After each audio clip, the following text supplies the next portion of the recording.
And welcome back. This is the live stream coverage of the 2019 Masters Tournament here at the US Go Congress in Madison, Wisconsin. I'm Chris Garlock. With me once again, Ryan Lee. Ryan, welcome back. Thank you. The game has already started, as you see, and we're going to let it play out a little bit so that we have something to talk about. Although Monday morning, they're off to kind of a fast start here. They are, indeed. We'll be following that. We have a more urgent matter to discuss, don't we? So any of you watching last night saw it was a very exciting game. I saw Mark Lee this morning, actually, and he was still looking a bit kind of... Still in shock, tough game. digesting He's like, it. I don't want to talk about it. Point-and-a-half game, which is pretty much as close as you can get and go. It is as close as you can get. In AGA rules, as black, you can only win by 1.5 points. Because of that 7.5 Comey, the last stone would be played by black. Right. And which, if there were 8 points ahead on the board, which means white would have to pass an extra stone, which would bump that up to 1.5. Right. And you should explain Comey for folks that are new to the game. So Comey is, because black plays the first move, white gets a compensation of 7.5 points at the very end of the game, because black has that first move. A little bit of an advantage for moving first. And the interesting thing about that is that that's something when Go was first invented, there was no. We're getting a little into the weeds here, but we won't get into the whole thing in China where they had the stones pre-placed. We'll skip that for the moment. But when it was initially started, there was no Comey. Right. Yeah. And black's win rate was sky high. It was because it's such a huge advantage to go first. Right. Well, the chess players out there will understand, right? So that if you get the first move in chess, that's an advantage. Exactly. Yeah. So what we need to talk about, though, before we take a quick break and let the game play out a little bit, is the result last night, as reported to us. And those of us who were watching will remember, Ryan had been counting, and it was a complicated game. It was indeed. There was a lot of they weren't giving me a break. They were fighting everywhere. Mark's, he's behind, but he's still catching up. Yeah, he's catching up.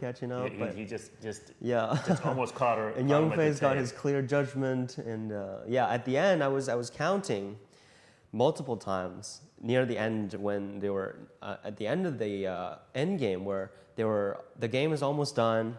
You've only got a few places left, and I was counting.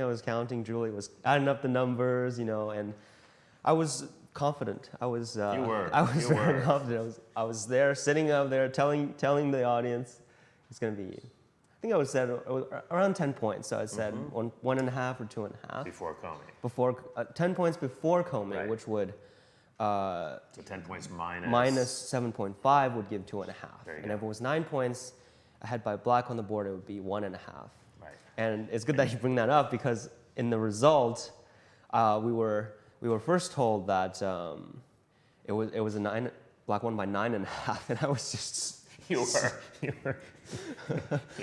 The look on your face was priceless. This world isn't real. You have to understand that for a top player like Ryan. You have to be able to count. It's not like, maybe, when you're counting, you're like, oh, maybe it's a few points. You have to know, especially in a game like that. Right. And this was, I think, what was so wonderful about your commentary last night was that these guys are making all of these calculations, right? And we won't get too deep into it right now. We'll do this later. But the whole thing of sente, and so if you want to take something where a person has to respond, maybe you'll take a little bit less, right? But if it's not sente, if you're gonna take gote, then there better be a bunch of. So you're making all of these calculations, and it's changing 1 point, 2 point, 1 point, and you're making all those calculations. Right. So you can't be 9 points off, as you apparently were in your count. No, you would have been 7 points off in your count. You're right. Which right. You couldn't be a professional and be that far off. Yeah, and I was really down on myself. And also today I have a lecture on positional judgment. So apparently you have none. No. Yeah, apparently no. But we found out. We found out that actually the players actually conveyed the result to the game recorder, that the points black was leading on the board instead of the actual result. And this is the thing that happens, just so folks understand. So these games are being played actually a floor up and away. So we're not right there. There is somebody sitting next to the players with a laptop recording the games.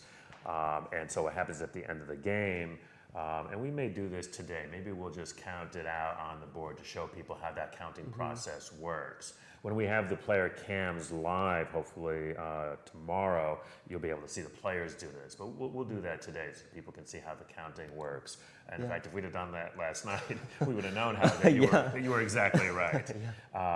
So what happens is that the game recorder will ask the player what the result is. And so I think this was not a very experienced recorder. So when Yongfei said 9 points, a more experienced recorder would have asked, is that before or after Comey? Right, because he didn't indicate that half a point. Because in Go, there's always that half a point to avoid the even result, right? So because you can never have, you can't win by, you can never win by an even number. Unless it's a hand. Well, in some rules, some handicap games have no Comey, in which there could be an even result. But of course, here it doesn't apply. Right. Anyway, he was very relieved to find out that his count was exactly correct. Yeah. So we almost came back on the stream to correct it, but we thought, well, we'll catch it this morning. We'll show the reaction later. Oh yeah, we have. We apparently captured the reaction. We had. All right, so you'll get to see Ryan's, but he was really quite shocked. Yeah, But it's okay because you were exactly right. So it's all good. All right. So these guys, we're gonna take a little bit of a break. Let this play out to get. Before we do that, do you want to remind people about the 3 different parts in the game? So in Go, we typically divide it up artificially for keeping track's sake into 3 sections, where in the beginning we call it an opening, where the board is relatively empty and playing stones are far apart, taking their own areas and starting to develop. And then we have a mid-game, where after the opening section, stones are more fights are likely to occur, because after all the open areas are taken, players start to clash in stones, and that's where you start to see the fighting, and arguably that's the fun part, right? And then after the fighting has been settled, we have the end game, where things are kind of looking finished. We're starting to clean up players are starting to clean up what they have and trying to inch their way to get that final lead. Which we saw last night. Which we saw last night. It was very close. But of course, as he's sort of hinting at, it's not that clear cut. You would never take an end game move in the opening, but once you get into the middle game, sometimes there's a really large end game move. Exactly that right. Can be worth taking. Right. It's not that clear cut. That's exactly right. Especially between mid game and end game, it's very it can overlap, right? Well, and we'll talk about this when we get into the commentary. We've seen this has gotten really interesting in the AlphaGo games, because time and again. Yeah, and you would know about that. Well, because we'll be doing the commentaries with Michael Redmond, and it'll look like things. There's been all this fighting, and things have settled down. And all of a sudden, and Michael loves to spring this on me. I've learned actually not to look at the games because I like to be sort of surprised. And he's like, "Oh, so it looks like it's all settled, and we're just going into endgame." I'm like, "Yeah, that's what it looks like." And all of a sudden, 6 fights break out because it turns out that nothing is actually settled. I love it when that happens, because Michael Redmond, 9-den professional, right? When his predictions go wrong, I feel much better when my predictions go awfully wrong in these games. But it speaks to that AlphaGo has a much higher comfort level with leaving things unsettled. For example, where even you would want to make sure that something is, not dead. Yeah. Just so many things to keep track of already, right? I mean, I think we humans have like a set attention span. I mean, you can only keep track of a certain things. You can only kind of remember a certain type of things, because everything really depends on each other. 3 things. I think I read that, so we'll check on it. Okay. Research it, but I mean, you're right though. I mean, that actually is true. They scientifically study this. I think probably some people can handle more And clearly people, so they're trained professionally, can handle more than people in Go who can't. But I think it is a human thing. It's hard. Yeah, it is. It's very hard. Right. Okay, so we're going to, it's interesting, it looks like started out fast and looks like, we're already seeing and getting into, all right, we'll let this play out a little bit and then we will come back and get into the depths of the game. Yeah. So Chris Garlock, Ryan Lee, we will be right back. See you in a bit. And welcome back. Great game here. This is round 3 of the Masters Tournament here at the US Go Congress. I'm Chris Garlock. With me, Ryan Lee. Ryan, thanks for being here today. Glad I'm here. Before we dive into the game, which is well into the, we're past the opening actually at this point. You have played both of these players. Actually, as I understand, have a pretty good record against them. So, well done. Why don't you tell us a little bit about both Eric? And of course, we saw Yongfei last night take down Mark. Yeah, Yongfei, I think, is seeing a change.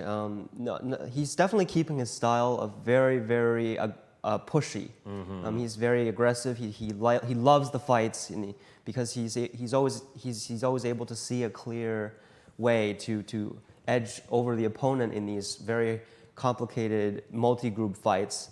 So I think he's keeping that style, but he's actually using that. He used that very well, at least last night, didn't he? To his advantage. And Eric, I think, is the AGA pro that I'm most familiar with, apart from Andy. And I think I've played many games against Eric. And Eric is very well-rounded style. He's very balanced, I think, in his play, not too territorial, not too influential. I think he's known for his Byo-Yomi skills, actually.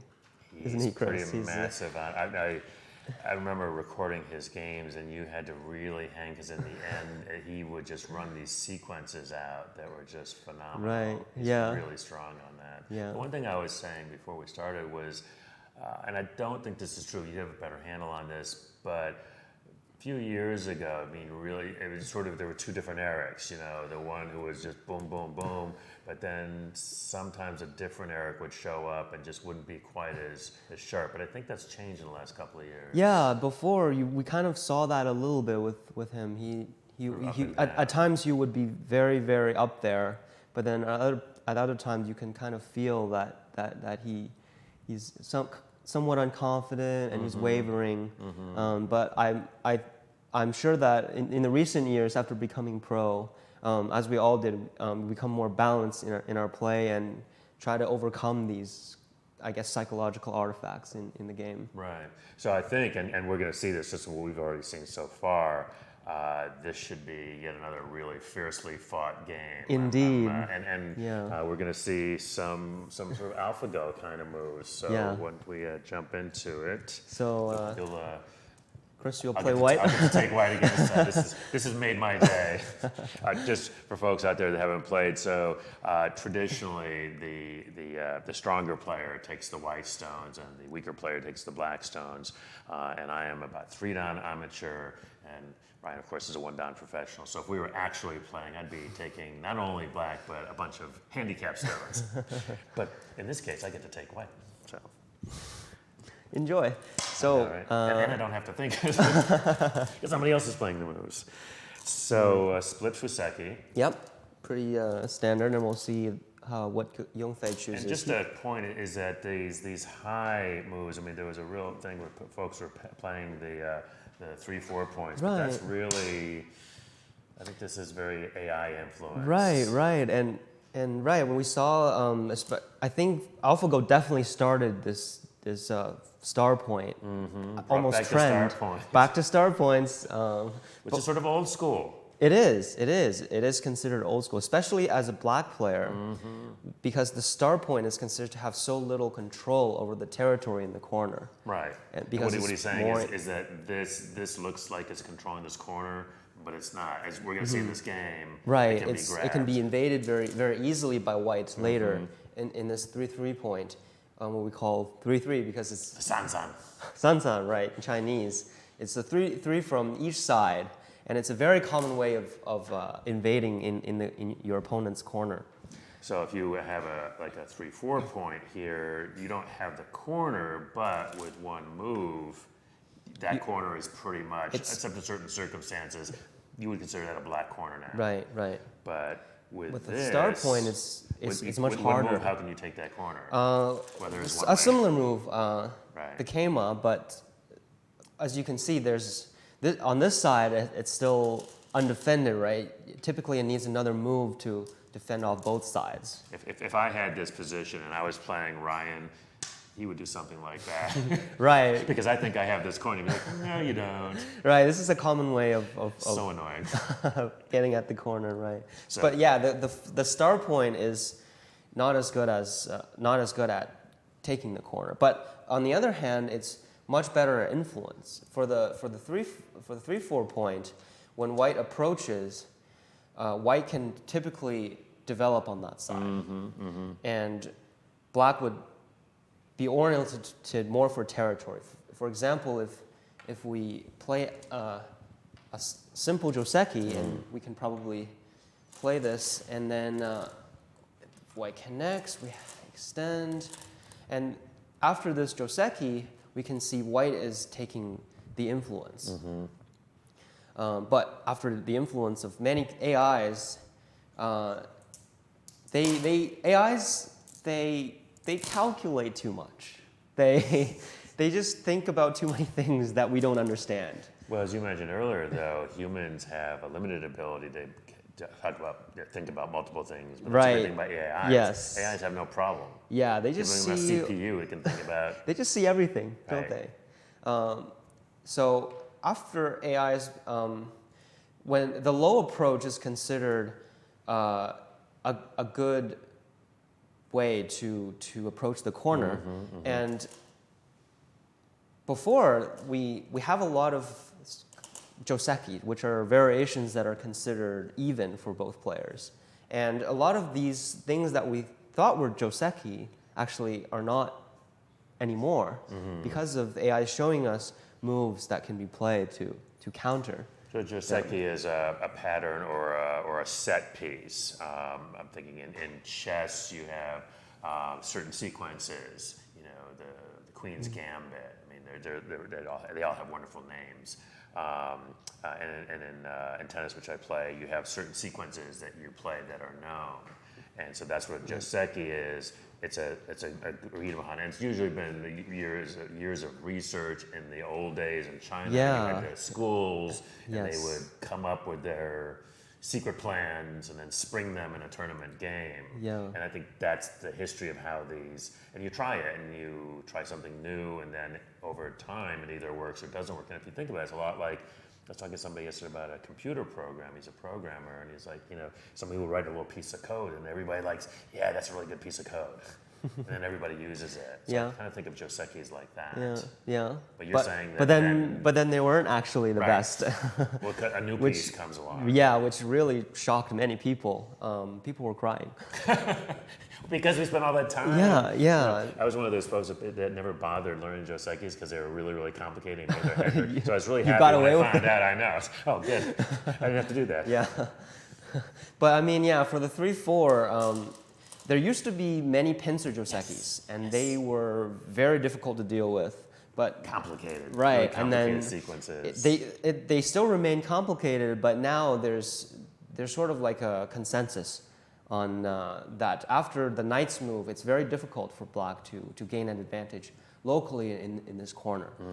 For whichever pincer, even the one-space pincers, which are considered to put the most pressure on this stone, white could still play the knight's move here. Wow. So this almost became like a set thing. After white approach, black almost has to answer. Which is a little slow. Which is a little slow, and also the corner is completely free, right? Right. It's white can just simply slide in and make a base there. So yeah, it's a little dissatisfactory, especially with the modern game, which is faster. Right. But it's not considered bad. I guess it's Right. considered just sort of like a fashion trend. People are all doing this, so when you're not doing it, you feel left out. the other thing, and I think we're going to get into it in a second when we look at the game, is that with these patterns, it's a pattern, and then we know when the pattern is finished, right? This is Yes. the last move, and you Yeah. can't leave the move off. And now, or if you're approached, then you must respond, right? So, you know, come here, pincer here. I mean, there's all these different. I mean, if you look at these Yeah. things, there's A, B, C, D. Yeah, they're all over here. It's much more flexible now, isn't it? It's not you don't have to answer. Right. You can ignore. We call we say tanuki for the Japanese word that was translated into English for ignoring your opponent and playing elsewhere. And you can just tanuki whenever you want, basically, almost. Which in the old days, your teacher would slap your hand. Exactly, or Can't your play head. away. Yeah. Right. Okay. Let's let's get do back the- to the let's look at game. the Yeah. game. So we have a start point opening, Okay. and then 3-4, Another high. and then the approach. Right. So this seems like a pretty typical opening, but Eric. This next move, I mean, I literally have had my hand slapped for. This used to be. I don't know if when you were coming up, but you were never Yeah. supposed to kick. Right. The kick used to be considered not good because it despite the fact that it prevents black from going directly inside the corner, it just leaves so much aji in the corner. So aji is aji is a word for kind of potential things that are unfinished, weaknesses that could be exploited in one player's favor. But it's not clear. The whole thing about Aji is that it's not really clear exactly what could happen. And so we were talking about this earlier. AIs, because they can read so deeply, are very comfortable with leaving lots of unfinished situations. Exactly, Whereas we right. as humans like to have fewer Yes. fewer yes. things going on. Easier to handle. But the other yeah. thing about kicking it is that right now, this is one stone. It's not a weak stone, but it's certainly not a strong stone. Once you kick it, Right. and you do, this is now strong. Exactly. Yeah. The kick is typically not a good move, especially on a side situation when you have one stone on the fourth line and another stone on the third line. When you make a kick, this is an exchange with two moves. But after the kick has been made, white's shape is much weaker than the black shape, right? These two stones are connected, they're standing up, they're free to extend to the side, and they're much stronger. But this shape is prone to many weaknesses. For instance, the 3-3 invasion, we have attachments and so on. Submarine move. and Chris loves this move. Just something to think of. So are you surprised to see this kind of, and then this? So this is actually an AI move. It's different AIs now have been playing these moves. Not actually because maybe that they consider this corner theirs, but it's more because they want to keep sente. And sente is the ability to basically control the flow. to control the flow, yeah. To keep playing, to keep having the first move in the local area. Which is a huge advantage. It is. And partly because of that AlphaGo attachment. It's very annoying. So this is considered a revived Joseki, I'd like to say, because it used to be a Joseki. I think maybe typically between 10 to 5Q, sort of roughly. But now it's sort of been revived. And if because after black extends, which black normally does, is to settle this group. Not in this case. Yeah. That there are potential weaknesses. That's right. There are more things to do for white too. Well, show them Yongfei's move. So this is not this would be a normal move. This would be a normal move, but black played here and black ignored. Which is really far away from these stones. It is. It's all the way across the board. Which we discussed that it was Yongfei's style. He likes to play moves that are almost in the gray area. They're not completely unreasonable, but they're just unreasonable enough to make you feel it in your head. Well, and to leave these two guys, so They're going to be attacked. they're going to be attacked. He's sending an invitation to Eric to attack them. Right, which of course is, and Eric is not, I mean, at your level, you just cannot refuse that, it would be too, I mean, you play anywhere else actually, then black can make a huge move here. Right. So this is just a must. It's urgent. Yeah. I mean, we don't have to get into it, but I mean, there are many, this is not the only move.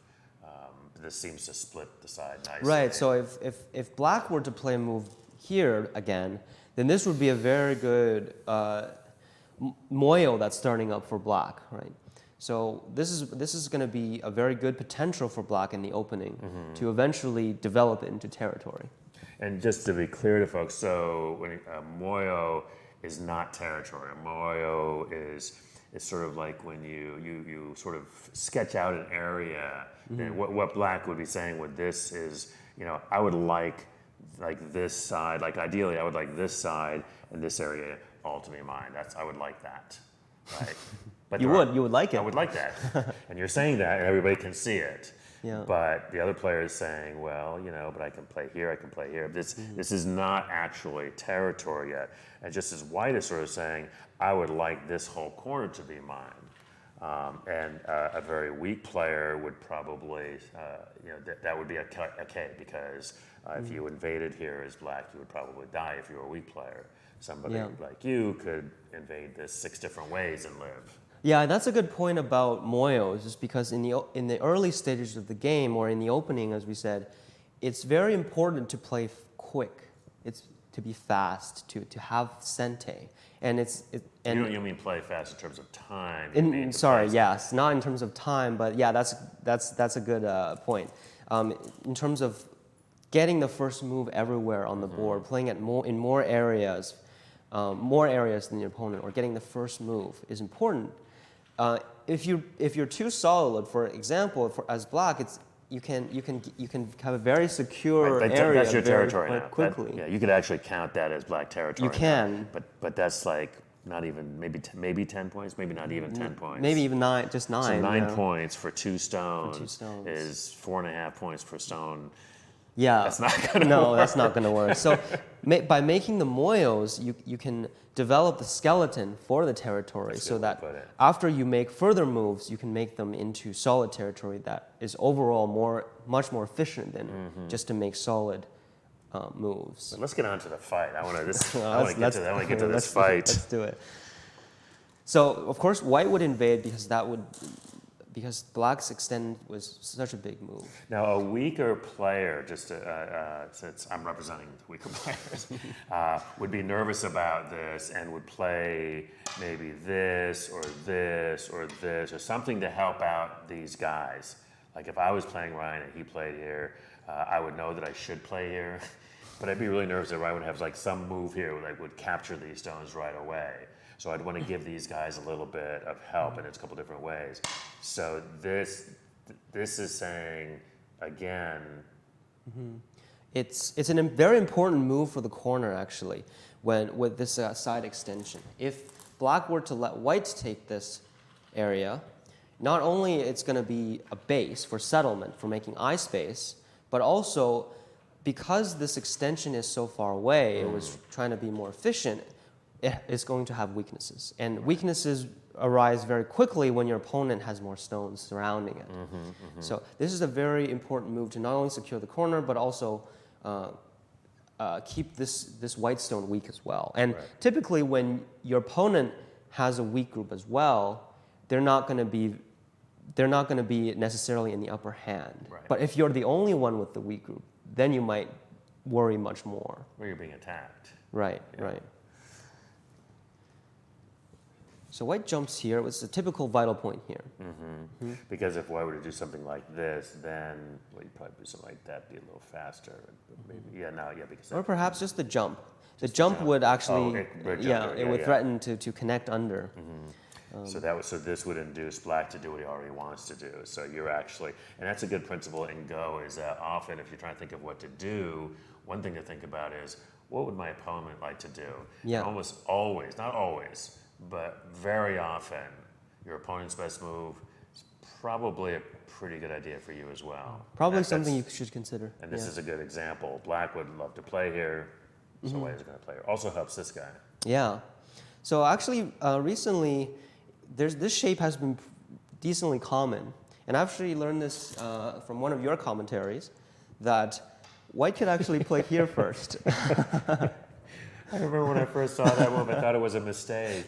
Right? It just looks odd, doesn't it? It does. Because normally you want to start some mess on the seam, right? Yeah. This is the line, and there's cutting, and we're not going to go into it. This just Yeah, It's this an is odd-looking move. considered a probe, and if black extend, which normally he does, this leaves an attachment later. So then white can attach onto this stone to make this side strong.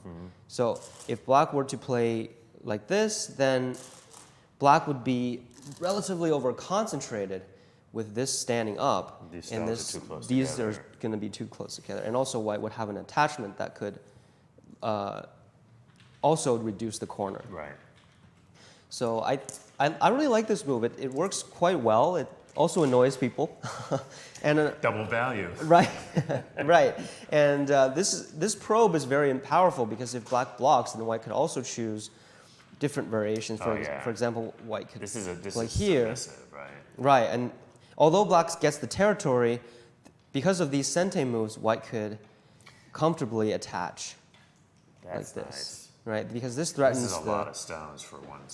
right, and even though this is big, but this area is more urgent. Yeah. So let's catch up a bit. I think I'm glad you remembered that. Yeah. the players I think. All right, let's a get couple with the more fight moves. here. Yeah. So there's. So we have the jump, here. and black escaped, and white played here. So after a few moves, white's going to lose the chance of doing that because now white wouldn't want to attach here after being so strong here already. So we already have. So we're. This is you're talking about earlier about the different stages. There's the opening. There's the middle game, and then Yeah. there's the end game. Yeah. So we're getting into this. We're almost transitioning already, aren't Yeah, we? we're beginning to transition into Yeah. the middle game, and one of the ways you can tell is because fighting is happening. Yes, already these two Already. groups Yeah. are in So a fighting and situation. in one way, this looks like you've got two white groups against this one black group, but actually, this is a group too. So it's a little more balanced than it looks. Yeah. So So we need to jump out now jump because this out. can't live. you were questioning this next move. I You're not was. About this next move for a while, I'm which is how not. I folks- don't like this next move. Here is purely a territorial move. This is Eric's move. Right? This is Eric's move, and this allowed black to jump over, and this is very important for this fight right now. Actually, right? You can see white, although this is not killable, but when black is able to turn the head over, we can see that white's direction of play is much more limited. Well, we have two things happening here. One is it's a good example of what we're talking about. This is a good move. Black, once black turns here, as you're saying, it really puts the pressure. So white wants to get out. So the other thing is that it leans on it, right? And this is sort of. And is this actually? This is not actually territory. It's not yet territory. There's potentially a lot of aji in there. Right. Yeah. So I think this is very important, especially to extend up. And you can see if black is able to surround this, black can really develop this area now, right? This seems kind of dangerous now if black can take another move. White I know. really can't let that happen. And the other thing is that Ryan has said that this is not killable, especially for amateurs. We're always trying to kill things, and you guys like to kill things too. But as you get stronger and stronger, the profit is in the attack. Yes. If something happens to die, that's great. But at the pro level, it just tends not to happen that much.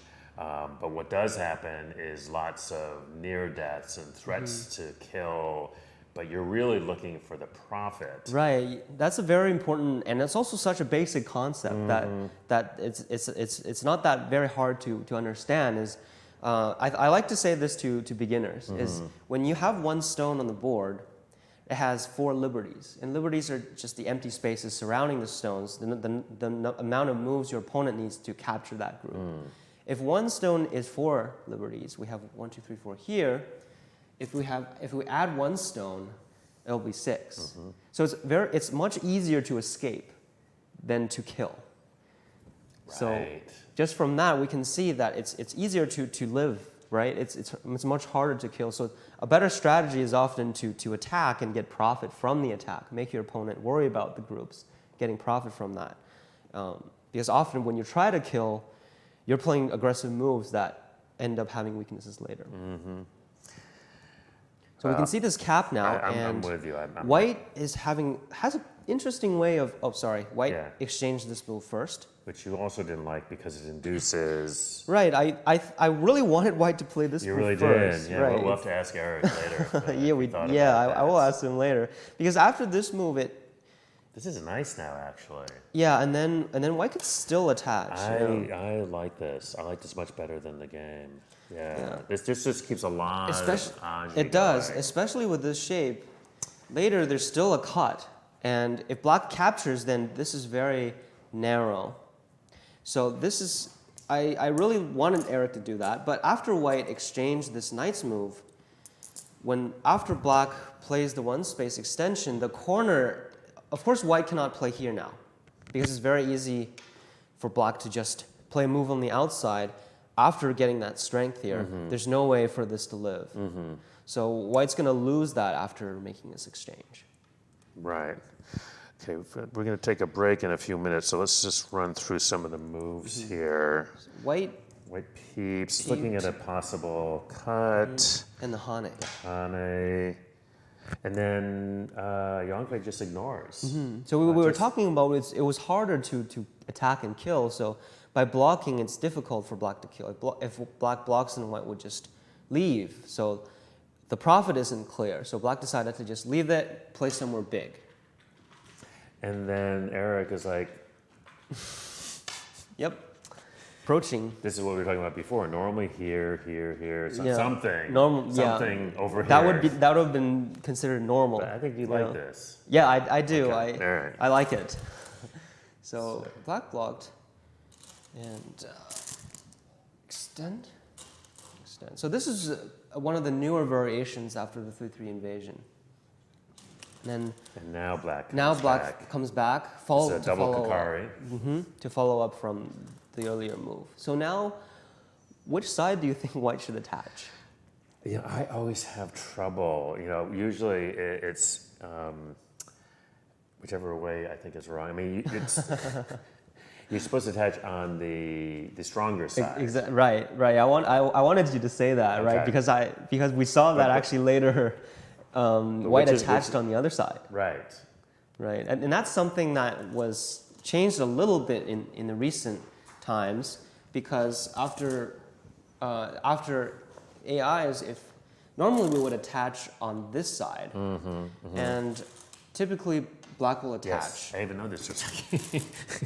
Don't play it in the right way, but and then connects. Yes. And then White connects. But now we can notice here that Black has a very good move right now. And to settle this stone, right? It's a perfect move almost. It's right here. Two-space expansion. Two-space extension, and also there's a 4th line stone here, so it actually still threatens to slide. So this is too high. This Right. would be cool if it was here for White, but it's too high. So I think White didn't want Black to have such a comfortable move right after this variation. So, actually in this case, White attached on this, and I agree with this move because the other one just seems too good for Black. So this is a good example of something that Go is very flexible, and that's one of the best things I like about this game is that nothing is certain, nothing is set. There's always things you should consider, things you can do differently, and we can see that here. That not general rules are good, but they're not always the best. So.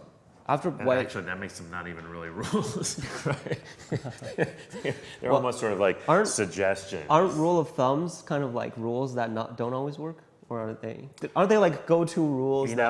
Todd probably knows this. Isn't rule of thumbs like one of those old English things they actually were using, like old English carpenters were like using their thumb? We're going to look it up, or you guys can look it up, I'm pretty sure. But the point is, your thumb, my thumb, Todd's thumb, Steven's thumb. They're all different. They're all different. Yeah. Which is maybe to your point. Yeah. Right? There's these rules, but... The rules, they're useful because it gives you a train of thought. But then, of course, you should consider other things before, actually deciding that rule. Because, every situation is different. All our thumbs are different.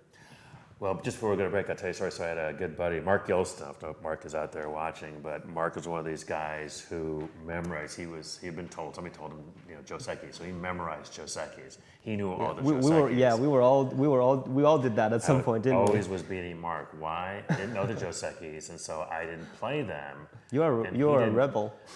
Just lazy. But the thing was, he didn't know what to do when I didn't play Joseki. Yeah. Right, and so it's complicated, and we're going to come back and talk more about that.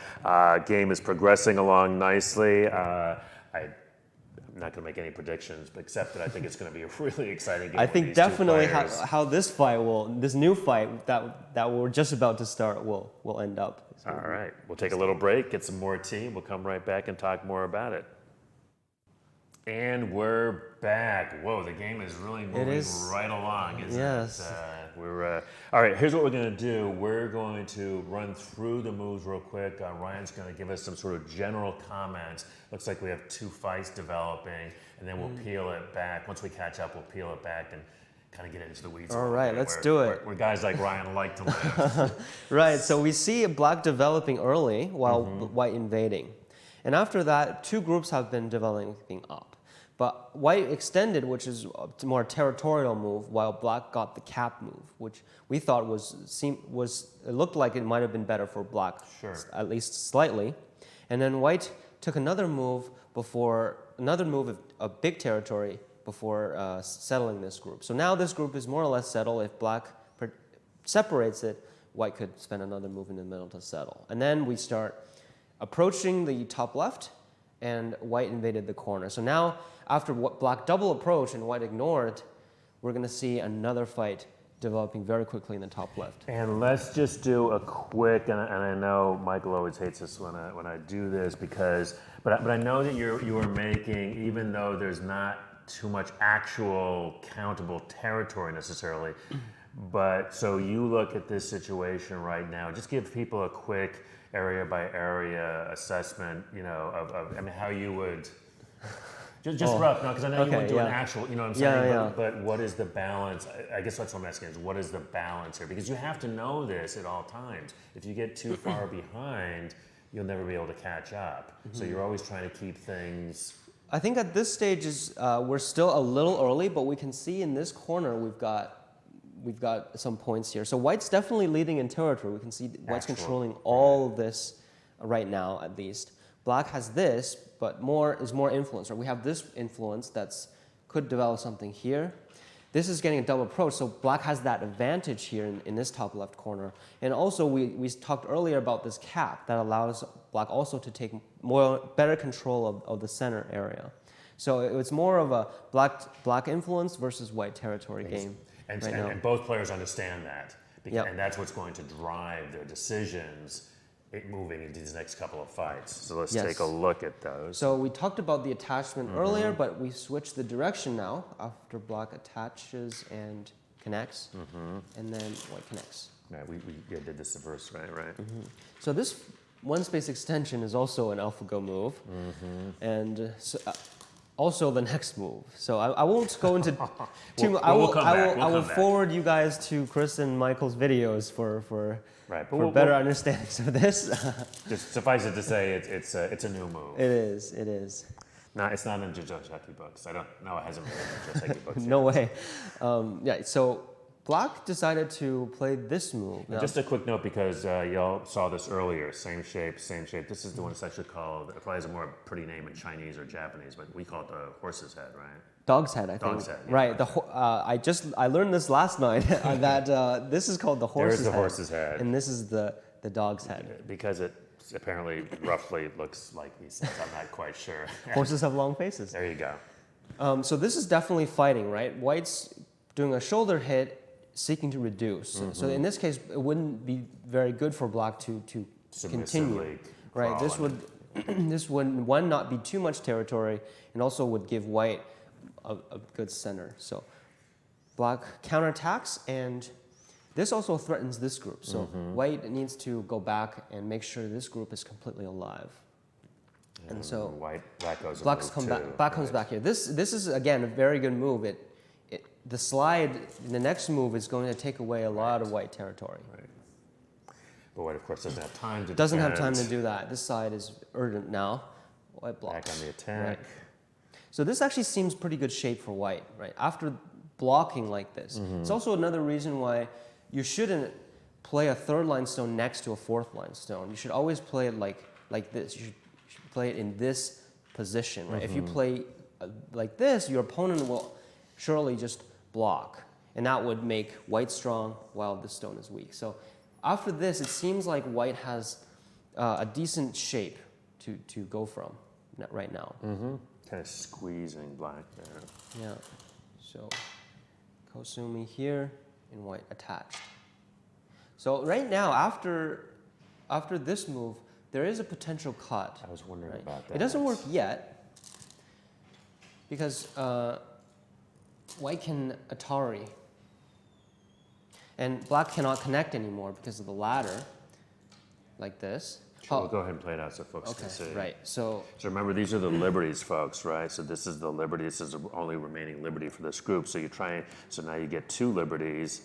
But it's white's turn. It's white's turn. So white will always keep it at 1 liberty left. 1 liberty and you run out. And 1 liberty and you run out when you hit the edge. So sad.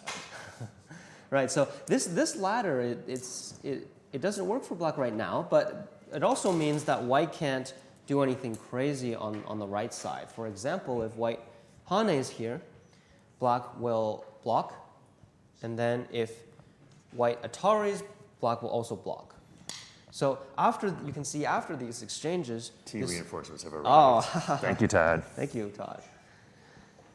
So after these exchanges, although it might be good for the right side, we can see there's now this push and cut that didn't work now works because now black has made a tiger's mouth, and I really love that name actually. Tiger's mouth. Nice. It's very poetic. Yeah, it is. It is. Yeah. It's not even a scary tiger's mouth. It's just sort of a nice tiger's nice tiger's mouth. Yeah. Nice tiger. Right. So yeah, we can see there's a lot of things going on already after this attachment. And this is what's so cool about the middle game fighting is that in the opening, there's just all these big kinds of moves, and you can sort of see these territorial things being staked out. But in the middle game, to really understand it, you have to be able to see these sequences of 20, 30, so many, 40 moves. And AlphaGo is doing playouts of God knows how many moves.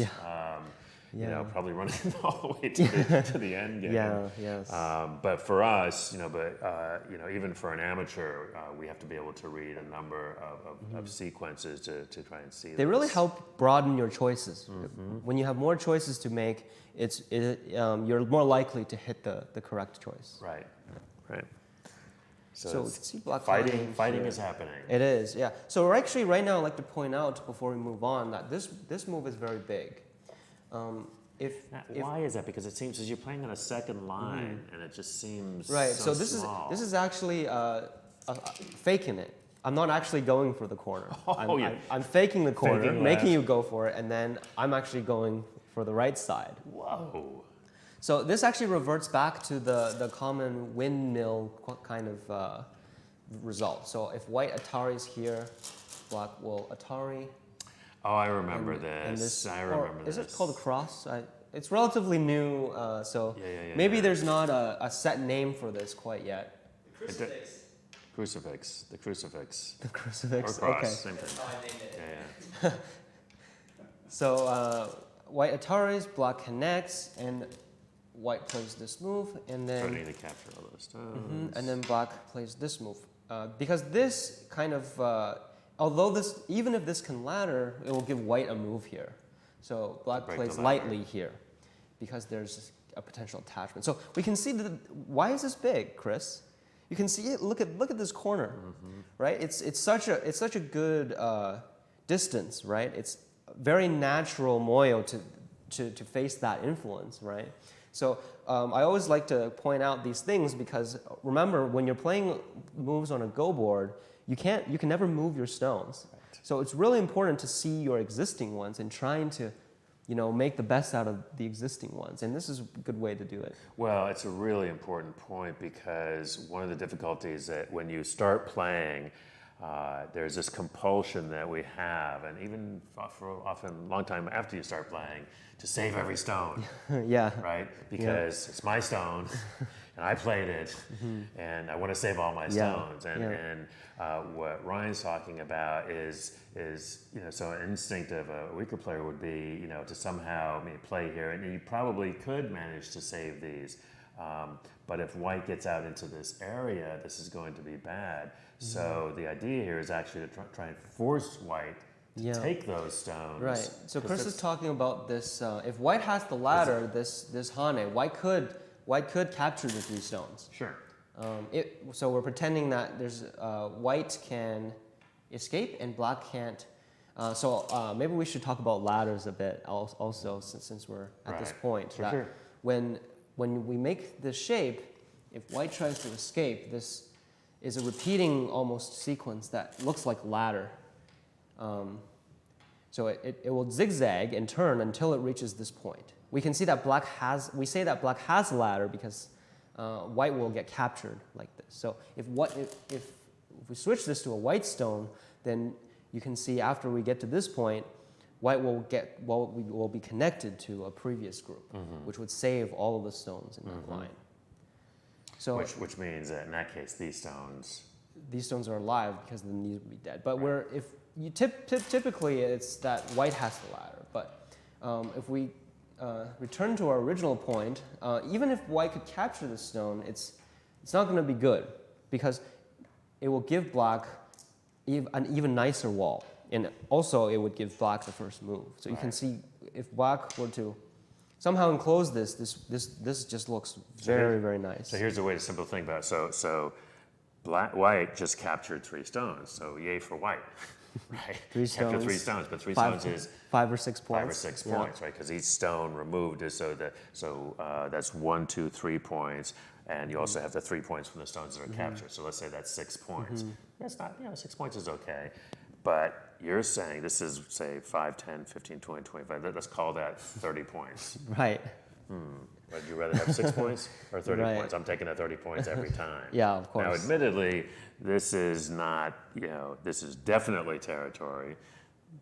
Maybe something could be happening in here, but probably not. Probably not if black were to be safe. But right. yeah, the idea is you want to be efficient and use all your stones. So if one player can use it better, then they would definitely that's the gain sort of the advantage. tension that's going on. Yes. And so sometimes when I'm playing a stronger player, if I've got even a handful of stones, even up to maybe 5, 6, 7 stones that the stronger player looks like they're losing, I'm usually looking very carefully to see whether I really want those stones. Because if the stronger player wants to give me those stones, he's probably giving me those stones because he's taking something much bigger someplace else. Yeah, you do have to be careful. It's a poison to give. Yeah. Sometimes I've just outright them too. Yeah. Oh, yeah. Right, so this is very big because it gives black this wall and it very naturally develops. So I think the players will try to race to get this, but of course we have to finish what we're doing in the top left. Not yet. So, black hanes, white extends, and black protects here. This seems actually relatively slower because there's not much value we can see. Black's not making any points right now, and white. Yeah, sorry, go ahead. No. It's interesting because it just seems that this move, I'm a little surprised. Yeah, especially with Yongfei style. Yeah. Yeah. That surprises me. Seems pretty safe. Yeah. Huh. Interesting. Especially with this. Right, and such a big move. And we can see white is going to exchange this incente. This is this Hane is also a a fake, right? He's saying, oh, maybe I'll take this, but he's actually not. That's not what he's actually going for. So white is exchanging these moves to prevent black from sliding in. Sure, you should slide before. It's so big. That's like a 20+ move. Right. I think maybe he should slide or play on this side actually. Right. Yeah. But just say, if you just look, If you just look on this look side, at yeah, here, just yeah. that slide alone. That one would be move. worth more than this move, perhaps. Absolutely. Yeah. We're going to have to ask about this. Ask him later. But I don't understand this move. Yeah, it seems that this I fight. don't think he has time for it. Unless Maybe is he going after these maybe? Yeah, if white cuts, it doesn't seem too severe right now. At least it seems at least fightable for black. Although it looks. I'm going to say, I haven't seen the rest of this. I don't think we've gotten to this yet, but I'm going to hazard a guess. Here's what I think that Yongfei is going to take a little bit of a loss here to come back on those. to get these. Yeah, that's what I'm thinking. That's Yongfei's style, because I think that he's probably got a fierce attack on that. They look a lot weaker, Because don't they? I just don't see him just doing that because he loses a lot here. Yeah. What's interesting here is that after white exchanges this, white actually went to the corner. Does Now, he have to? Is that necessary? No. If white's alive, right? it's locally, black has a very strong move. If black plays regular moves on a connect, then white could extend. Yeah, it's just And alive. this is in a live shape. Yeah. But black can Oh, do Ko. that. And Have we talked when about white- Ko yet today? Not We yet. don't So usually that, like this, to say- this, I this guess is we a good better chance to talk Ko. about it, yeah. So because black is very strong and white is in danger, black can play a very strong move to force this Ko. So now if white captures, this group would be only be alive if white wins the Ko, right? And that's And a Ko is a rule in Go where to deal with repeated captures. So if white captures here, black is not allowed to capture right back because the game would simply repeat itself over and over again, should be really boring. and we would never ever end the game. So as a rule in Go, you have to play somewhere else first to make an exchange, change the state of the board somehow, anywhere on the board, and then you can capture. Because after you, for example, something like this, then the state of the game already changed before, so now it's not a completely repeat of itself. Got it. So So let's maybe catch. I think white is worried about this, so he Yeah. protected. Well, but white has something else to be worried about. Right, and that's what And you pointed I- out earlier. I'm right. Yongfei goes after it. Yep, and white turns. Yep. Guess not. So the Hana isn't. Yes. Yes. You were waiting for this. You know, here's the thing: is I think from all my work with Redmond, I can see stuff. I can't necessarily explain it or read it out, but I see Yeah, things. I'm yeah. like, what's his name? And I see dead groups. You know? Yeah. Yeah. No, this I think that, I mean, it works in terms of it's playable.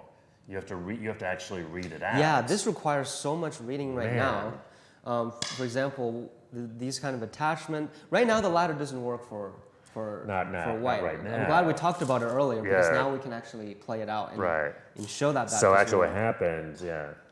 So if white were to try the ladder, because there are black stones on the Oops. other side, Right. this would not work anymore. Collapse. Now white is Collapse. Atari and black is just It's going to a capture disaster. everything. So white has to look for something So white, else. well, white does your attach. So white does my attach. This is I love Yongfei is just like taking. yeah. This is his style. You It know? is. It's totally- It's it's- interesting, but it doesn't give us a break. Well, and it's interesting because I think your analysis is coming into play because look what's happening here. Yeah. Right. So eventually, black will do. Maybe your try what- sequence is going to come up here. Let's see. Oh, all right. White. Eric's fighting back. So this is a good exchange, sente move. So this is a very It's absolute sente. Must be responded to. right. It's a good example because the order actually matters, right? Mm-hmm. So we can see white peeps here first, and then Atari's on this side. We can see if white Atari's on the other side first, then this wouldn't work anymore because black can go from the other side. Oh, Because because now there's no Atari. the cut There's is, no there's no Atari. I Atari see. anymore. I with got the you. cut. I got you. So the order here matters a lot, and that's a very good example of that. And But they both must be responded to. right, and so these are good exchanges because it makes black into a bad shape. Terrible. Folks, these are called empty triangles. The only thing you need to know is that they're bad shape and you have 1, 2, Millions. yeah. Yeah, so I think Janice Kim didn't she call this, she had a name for this, the stealth bomber shape. It's so ugly, but very solid. Yeah, these shapes they're bad because they're inefficient, right? All these stones Totally are together. inefficient. They're not doing much. They're not making eyes. They're not making territory. It's almost a dango. Is it quite a dango? This is clump of Dangle. stones. I'm not very good It's with a names. gem, yeah. I'm a word guy, But so. yeah, so now make the Atari. It's a what? It's a B-2 bomber. It's a B-2 bomber. That's what it was. That's the B-2 bomber, not the stealth bomber. Sorry, my bad. I would call I this. have a military man in the room. I should have just checked with Todd. I would call this a pyramid. A Kind of looks like a pyramid. Okay. Whatever. It's just not real pretty, is it? No, not at all. All right. Sorry. Let's catch up here. But All right. it works. It's doing its job, and Okay, white comes gets back himself on out this of side. trouble. But All I right. don't think white can capture that stone quite yet. So Oh, black goes interesting. over here. Okay. Oh, is this going to revert And to on your? it. So actually now white is giving up the corner because he has to. If white chooses the variation that we played out earlier, also white has this. So now this is It's too looking big. too big. It's too big. So white white is now choosing the side and giving up the corner. It's such So a nice white can't sequence. block right now because after the Hane, when black cuts here, it's going to threaten to Atari. So normally white would Atari to capture this stone, but now black can counter Atari and capture these stones in the corner. So, So bad. white is now forced to protect, which means black can then take the corner. And yeah, for those We have amateurs a out new there shape. watching this, yeah, I mean, this is such a lovely sequence, isn't it? Yeah, so Yeah. black comes back to the corner, but white is A small Better technical in- question: why here rather than here? No co-threat. could be. You would you just instinctively would do that, but I'm just curious. Yeah, that's a good question. I mean, it just seems like it maybe a little more eye-ish, but I don't know. Actually, yeah, that is a good question. In terms of eyes, actually, this is maybe what black would prefer. But I don't think black needs to worry too much about it because white's shapes are a lot weaker than So just a than straight black. connection is just an Yeah, instinctive. I think good probably shape move. co-threats. There's not That's what I'm too thinking, much yeah. of a difference. Yeah. Okay. Yeah, that's an interesting question. But white's got the good side here right now, right? Black has potential here, but now it's very nicely limited. Even though black gets local profit, I see here that white is the more successful one right now. So just a note to remind folks, what Ryan was talking about earlier was that the sort of the territorial balance is what both players are constantly, where it's not like they're necessarily, and certainly early in the game, you can't count the actual score because you just don't know what's territory. But knowing what your areas are that you're looking at is driving. And so a lot of these last couple of fights, even though they've been over here, have really been about what's going to happen here. Right, that's And as the empty, unplayed out areas. And there that's were a bunch yeah. of sequences that you had that black kept sort of getting this. Yeah, I really wanted to get this. But Eric is, I think, who do you like better right now? I think now it really depends on what black can do here. It just requires a bit of reading. Either descend, Kosumi, or extend. I think So go back on the attack. yeah, black definitely needs to do something there. Black can't just simply let this stone get captured. We can see from earlier we had 2 star points. And now black doesn't really gain anything apart from strength or influence, right? The center, there's some potential, a few points here, but if this is white, and this is white, then we can I was we just can see. realizing Yeah. you're absolutely, when I'm looking around and no territory, not much. And even this is, okay. Even this is being limited now. Right, so, there's weaknesses. you know, but this is pretty done. There's no getting in there for it's a black. hard read, but it seems hard to do something. This looks like actual territory. You know, white settled here. Yeah. It's feeling kind of good for Yes, white. Yeah. it does feel so. But on the other hand, white has a lot of groups, and some of these groups aren't totally settled. For example, the one that I pointed out earlier, this one, and also don't forget that there's this group as well. Good point. Good point. And this group, that could come back under if this attack. comes out, then this will come back to it. And black could use this. But when you reach near the end of the game, when you start an attack, you have to be really careful, because if there's no clear purpose of it, then you're going to be in big trouble. This is the story of my game. I get so many attacks. I'm really good at attacking, and I never get anything out of it. Yeah, so for now, if black can't capture this, and this is the only potential area, then black's going to be in trouble, right? If white can live inside, then there's no profit from it. So always leave room for profit when you attack, or else don't attack, basically. Right. So that has to be the goal there. Yeah, so but this we're going to next see move for more Yongfei, complications now. What is? He's trying to get he's trying to get white to answer, basically. I think that's basically.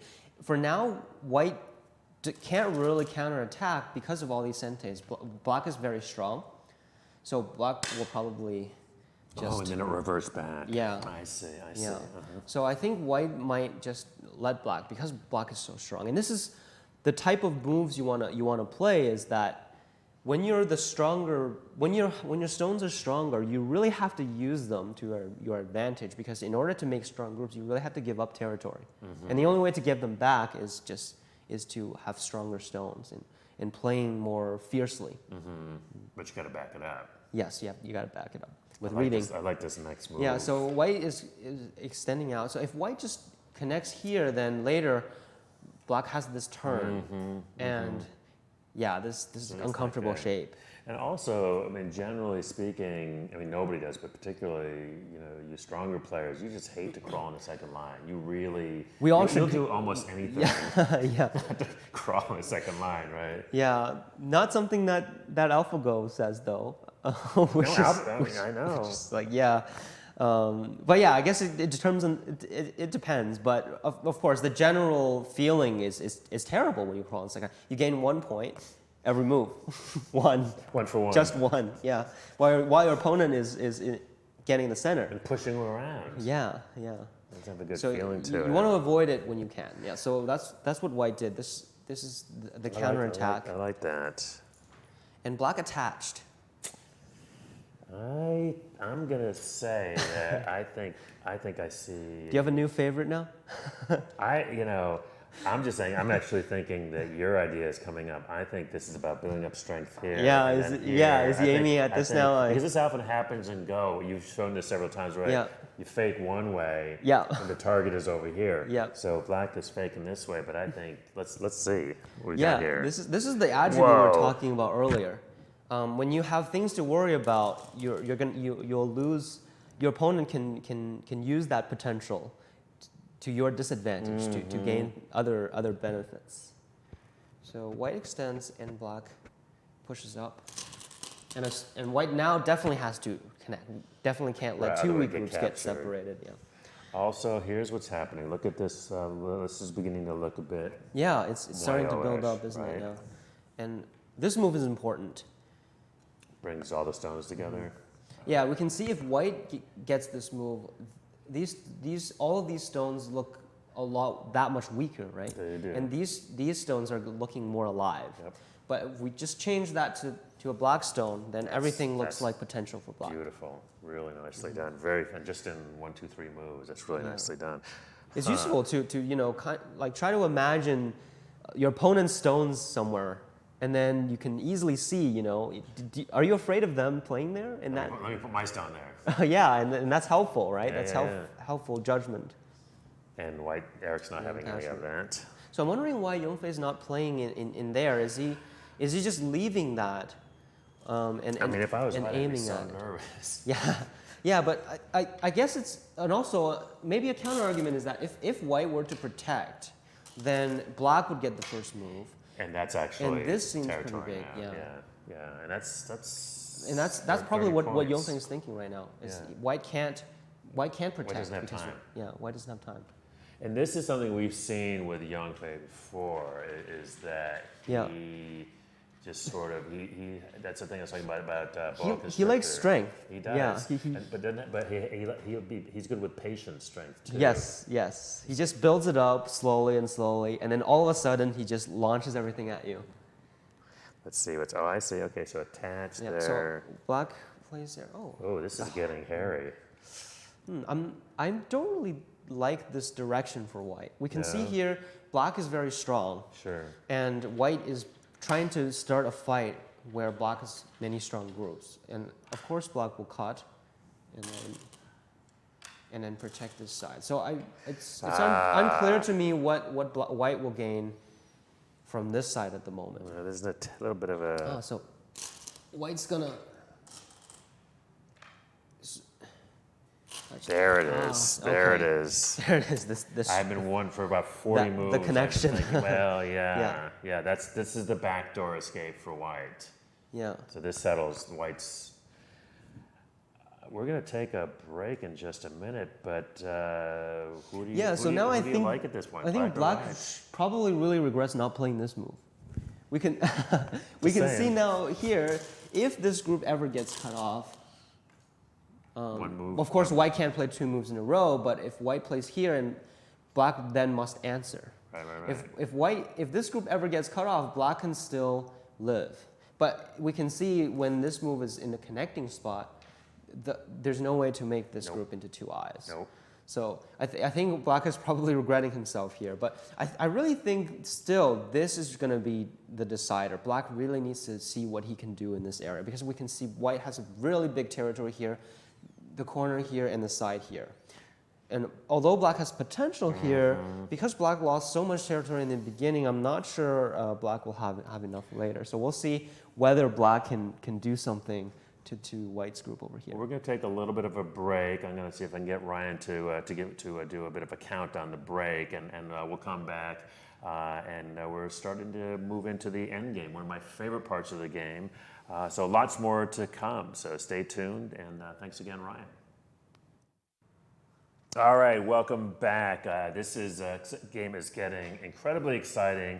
I'm getting tired of saying that. We've not had a boring game. No, we haven't. All right, we're going to do something cool here. What we're going to do is run it right up to what you're looking at right now, because it's probably not going to wind up with somebody dying, but I don't quite. Things are getting sweaty. Things are getting sweaty. So let's zoom right So through here. as we predicted earlier, black came back to do something here. Finally. Finally, I wanted this Ryan's 20 very moves happy. earlier. Yeah. I was happy to see this. Okay. So white Ataris Right. and extends, Right. and black turns. Okay. White connects, Got it. extend, and white captures it. But there's a Hane here, so black is able to capture, sorry, not capture yet, but cut off the left group. But after white plays this Kosumi, we can see this group is cut off. Right. So the question is, what's happening with these? What's happening with these? And these black, are okay. black now really regrets not listening to Chris about this. Because now black can just live, and That was my Nothing. 3 down Black wouldn't- idea. Black wouldn't have to One worry move about it. life would be kind of Yeah. sweet, right? So about now. I think this is some slight carelessness, because this move is the same territory as this move. So yeah. Anyway, so here's what my idea here, which is sometimes, if there was a stone here, this would actually work. Right. If there If was a stone if there's a here, stone here, then white wouldn't be able to connect, because then black could push through. It would be so cool. And then that would be very nice to Suji. Right. Then if Because it just white captures pushes, the stones. black would capture. Right, But, but unfortunately, there's no stone here. Which We can means- see is that white can capture the black. And everything actually. dies. So Yeah. that would be bad. Yeah. So actually, this is what black did in the game. Black attached and played here, and then, black connected. Yeah, black connected first, Are we and then thinking Seki? it looks Ooh, we like. get to talk about a Seki. We haven't talked Yeah. about Seki yet. So This move is necessary to threaten the eye, and white played. Why doesn't black play this move? It's this definitely seems It's like a a mistake. very odd move. if- Are we sure that that is? That's If right. if black plays here and Take if away white the descends, take then away the second. the eye. liberties in the center is much more. Sure. But with this, white can Atari at any point. So And that's going to affect the liberty count. this makes the liberty reduction much more flexible for white. Or black will probably connect first. But we can see this is a liberty race between this white group and this black group, and they're shared liberties. So that's why we're kind of suspecting that. So it we might have end up to in explain a a Psyche. Man, we had to do codes, not have to do Psyche. So Yeah. do you have an easy way to explain Psyche? Well, a Seki is a double alive situation where two groups don't have two eyes, Which but is what you are need to mutually live. alive. Yeah. So, so black blocked first. So here, Yongfei is saying, I'm happy with both living like this. If white plays here, black will connect, and this will be alive, and this will be alive. But we can see black cut this. Even though white can connect here, initially we had a white group there, So but this now is a loss. it's all This is cut a through. loss. So white is, even though nothing's died, white has lost a bunch of territory. I see. And also some territory on this side as well. So in the game, white attached. And if black connects, we can actually see here that black has a large eye. Which is, if you're going to be in this situation, that's what you want. Exactly, and this seems a bit dangerous for white. But it's maybe white has a lot of outside liberties. Okay. If white connects, actually, It's really complicated, folks. then I'm just trying to skip to the end. So white can't simply connect on the outside, then white would be one liberty short. Because white has to throw in, but black captures, and when white goes in there, black is first to make the Atari. Oh man, I hope you all followed that at home. That was brilliant. That So- was amazing. So wow. white can't do Wow. the direct way of filling in, but How many moves was that? I think it might be 10 or so. But yeah, in these complicated fights, these guys are just reading it all. They're going to read every possible working variation. Right, because if you get the liberty count wrong. Yeah.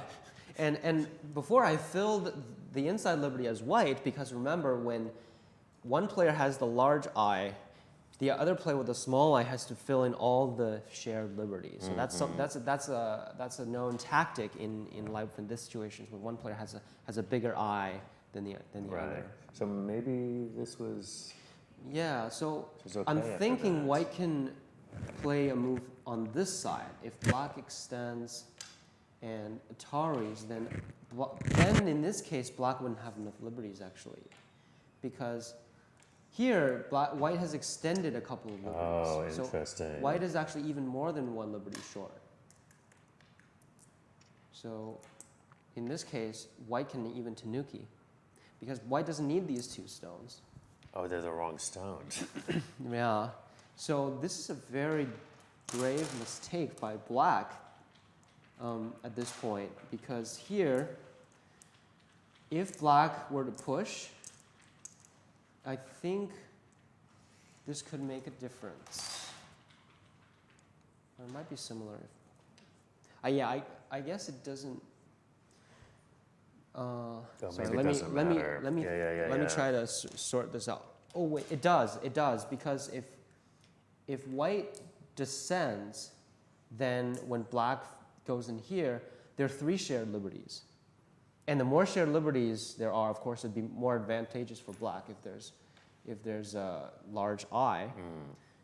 But if white connects here and black hanes, then white wouldn't be able to get those extra liberties with these 2 stones, because white needs to maintain an eye. Because in an eye versus no eye situation, then white's even in bigger trouble. So So I think this is a mistake, but now, sorry, this is what black actually played in the game. I think black should play here. Seems so. I mean, first of all, that's a very special move. Yeah. Right. No, I mean, it's just it just. I mean, it's obviously a liberty gaining move, right? You get 1, 2, 3 liberties here. Here you only have these 2, and it's this whole fight is about liberties. But because it's all about the outside But in terms of the eye, you really have to right. look at white's eye here. And that's the thing So that I think is really. I mean, but it's also this is Yongfei, right? Yeah. Yeah, and that Yongfei, if that's a mistake, I'm shocked. I'm just saying I maybe didn't get enough sleep. Well, let's look at what happens if black does extend. Yeah, let's see. Let's try and see If this. white, Let's give him credit. if white plays here, and then attaches, then which is the game. Oh, but with a different move. But with my move, and then here, Okay. then if white reduces the liberties, then white gets captured. So again, white has a small eye, so white has to fill in all the shared liberties, but black captures white first. So that means, sorry, I'm going over this relatively quickly for I guess the stronger audience that kind of want to know what's really going on here. Yeah. I want to know what's going on. So here, white has to play this move. To protect the eye. Then black is forced to hane. Can't white live there? Or maybe, yeah, black could descend to offer the seki. Then if white attaches, and here, and connect. So right now, white doesn't need to make that eye. Then this will likely end up in a ko. But it seems like a good ko for white. So if this ko look like capture, it's actually a 2-step ko in favor of white. God. Not just doing codes, we're doing the 2-step codes. Even worse. Yeah, so maybe my move was a bit better, but it didn't save the situation for black. So black's mistake is earlier. We'll go back and look at it in a second. But after this move, this group is definitely dead. After white descends here, when black played this move, when white attach, this group is now dead. So I want to say Eric would win if he doesn't make any big mistakes. I mean, this is That's huge. How many points is that? Well, I mean, you just count the if stones, yeah, I right? mean, if we just we count can actually this, count this. yeah. So I could count this.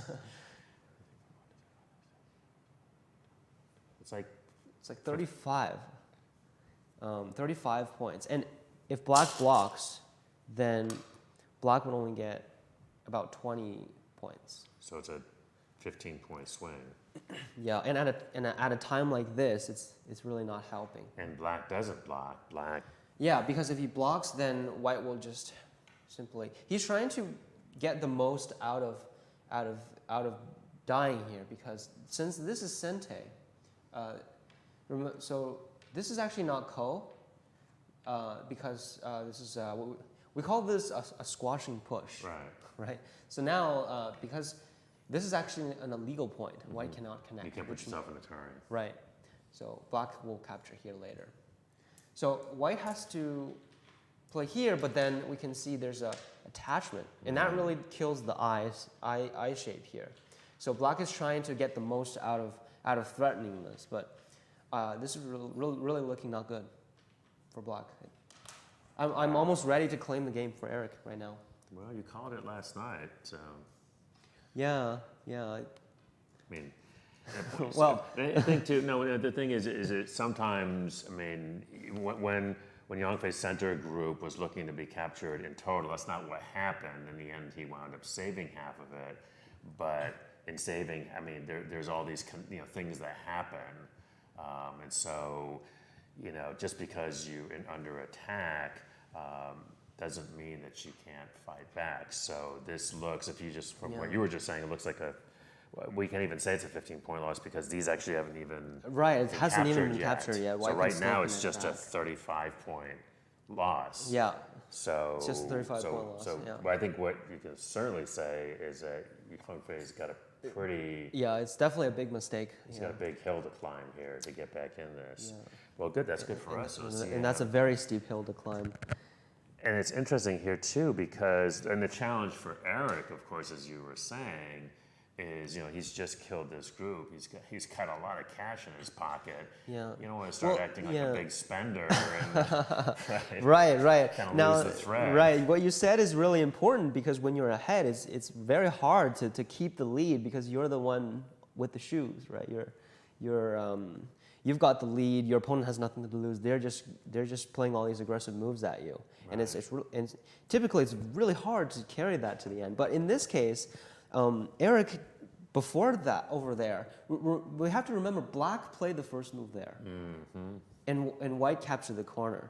And before that, White played a very thick move, very strong. I really like that move. And so he basically got rid of Black's only hope early.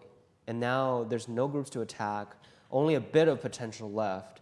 So White could almost just give Black the center. yeah, just give everything and White would still be in a comfortable lead. So I usually don't rule out anyone, but at this point I'm almost ready to claim the game for Eric. Yeah, it's interesting too. Okay, we have some more moves. Oh, we have White. So Eric's not giving. Oh, up. Eric's just playing his moves. Because as any good professional, once you got your opponent down, it's really more of a sort of a. I mean, first of all, there's your professional ethics.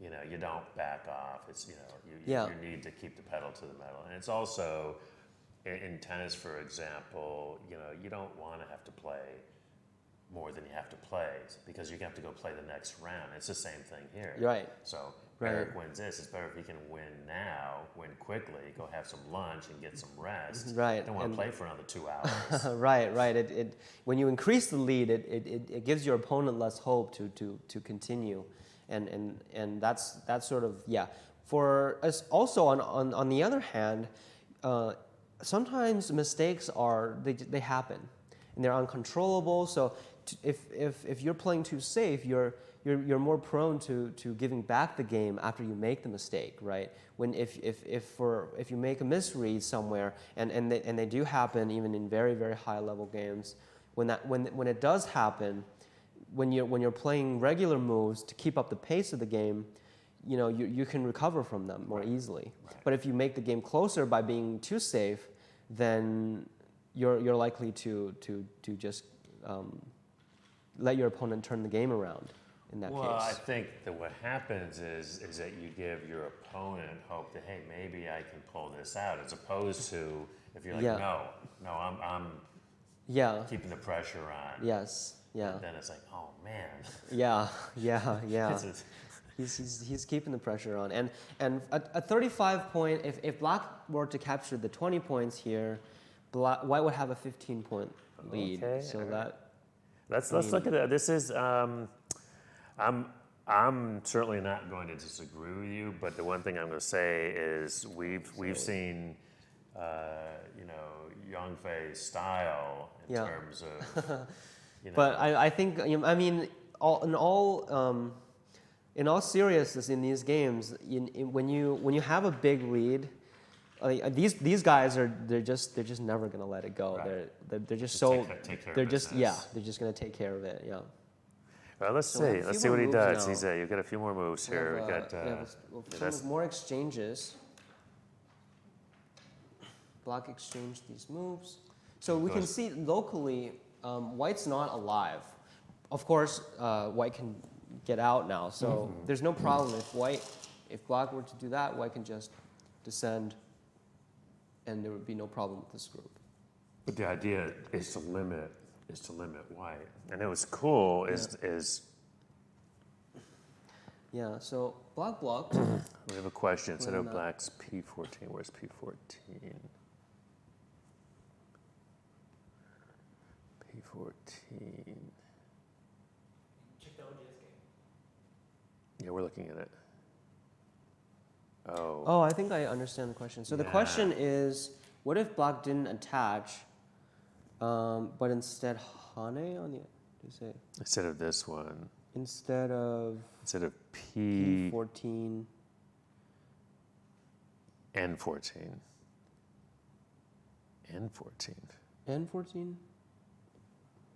We looked at some of the variations earlier. Oh, for that, yeah. and, No, it was and short. That didn't It's really just help short the of liberties. liberty. Yeah. So in the center here, after white played the Kosumi, there's no way to cut off the stone. So in the actual game, white had 3 outside liberties. And if black played N14, then That's just white that's would just yeah. block. Yeah. And the liberties would be the same, or I think there shouldn't be any issues with the attachment. So. Yeah, we're gonna need to go Yeah. back because I just don't understand what he missed to get himself into that. It just seems. Yeah. It seems like there's something he could have done, the black could have done here. Yeah, To I think. avoid I mean, this. I think we're at a stage of the game where it's not as interesting what happens after, as opposed to really what happened there to. Yeah, because I mean, black to goes back give- and collects to his give white profit that there, lead, but yeah. it's nil. I'll just check real quick and see where we are. Oh, so black is just so. So we're pretty much into the end game So, in the actual game. black is by black's moves. Black is saying that he thinks he can catch up on the board, right? Isn't that what he's saying? At least, yeah, that's That's the way he's playing. That's what he's trying. Is that reasonable? He's Maybe- playing all I these can- really I can big do a end quick games. count. Do a quick count because that's what he's saying with his play. With his play, what he's saying is, I can take all the big end game.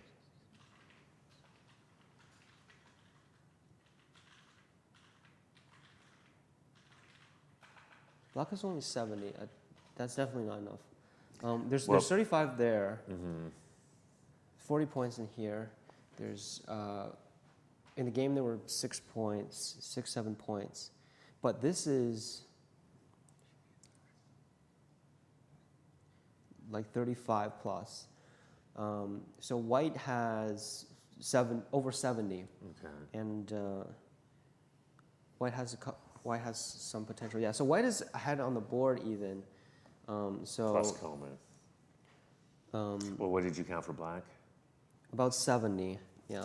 So I cheated a little bit. I looked at a little bit of what happened later in the game, but we can kind of show how to count. It's a little hard, but basically, you kind of consider some potential forcing moves. For example, in here we would count it like this. We would just go 1, 2, 3, 4, 5, 6, 7, 8, 9, 10, 11, 12, 13, 14, 15, 16, 17, 18, 19, 20, 21, 22, 23, 24. Okay, but in the actual game you would go 10 because that's 9 plus that Yeah. 1, and then 20, and then 24, Right. That was and quick, then yeah. yeah, so that'd be much quicker. So that's roughly how you would count. So here there's 24, maybe a few more points here. I counted 25 here for black. Okay, so 25. 25 You put there. the captures. So here, this is Honey and Connect is Sente for white. So 1, 2, 3, 4, 5, 6, 7, 8, 9, plus 6 capture stones, which is 12 points. So we've got 21 in there. And here there's 1, 2, 3, 4, 5, 6. Since there's Aji, we'll just count this as Sente. So Atari and capturing is Sente. So 1, 2, 3, 4, 5, 6, 7, 8, 9. And yeah, I think 9 is a good amount. And 2, 4, 6, 8, 10, 12, 13. So 13, 9, 22 plus the 25, 47 plus what we said 21. 21, Yeah, so I kind of rounded that up a little bit to 70. Jenner 70. Yeah, generous 70. But it's black's turn, so he might get a little more. But 70, I think you had 80 for. Or over 70 for white already. Yeah, so we said there were, because black has to reduce the liberties here, So It's in going to cost reality, because you you're would going to have to actually take them off the board. They're going to right. In reality, in the Liberty race, it would look like this. So here, White would have 1, 2, and then plus all the stones in here. So it would be, so how many stones? 2, 4, 6, 8, 10, 12, 14, 16, 18. That's 36 plus the 2, 38, 39, 40, 41, 42, 43, 44. So we've already got 44 here. And so there's about 35 here. So that's already 80. And plus a little bit in that corner. So yeah, White is 15. plus Comey. Yeah, I typically give the player behind to a little bit more, Sure. so because they're more. No insurance. Yes, but it's looking like a comfortable 10-point lead for White. Okay. So two things. One is we do have some an update from round through. Neo Aiko Tupai, who was one of our 2-0 winners, has just won by resignation. So she is a 3-0. You had talked about her. You were telling me earlier that you think she's a bit of a dark horse to keep an eye on. That she could be. I wouldn't say she's a dark horse. She's been multiple international tournaments representing Japan, so she's definitely up there. So I definitely keep an eye on her, and we'll definitely see her games soon. Sounds like actually it's a good chance she'll wind up on board 1 in the next round. In the next round. Cool. Yeah. Right. Okay, let's So take a look. since the game is going in a direction where it looks like it's hopeless for Black, let's go back and see whether Where Black went wrong. So, so definitely probably by not following your suggestion. Let's figure out because you wanted to start here and you're not sure. Yeah, no, I think the biggest thing is he didn't listen to you, and he didn't play the Tiger's Mouth there. But one move life, so good. Yeah, so The I chicken think move. I really didn't like Black's moves here. First of all, he got Gote.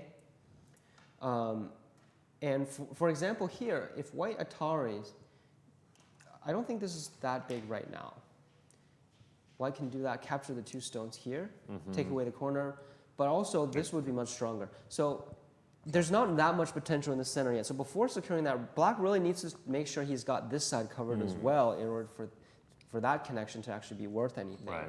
And on the other hand, by taking Gote here, he's just letting White get this, and this is so safe. Yeah, you really want to get that disconnect. Yeah. I mean, it's not so much about killing these as pressuring them, and that's you were Pressuring talking them about and earlier, getting getting the profit. benefit. Yeah.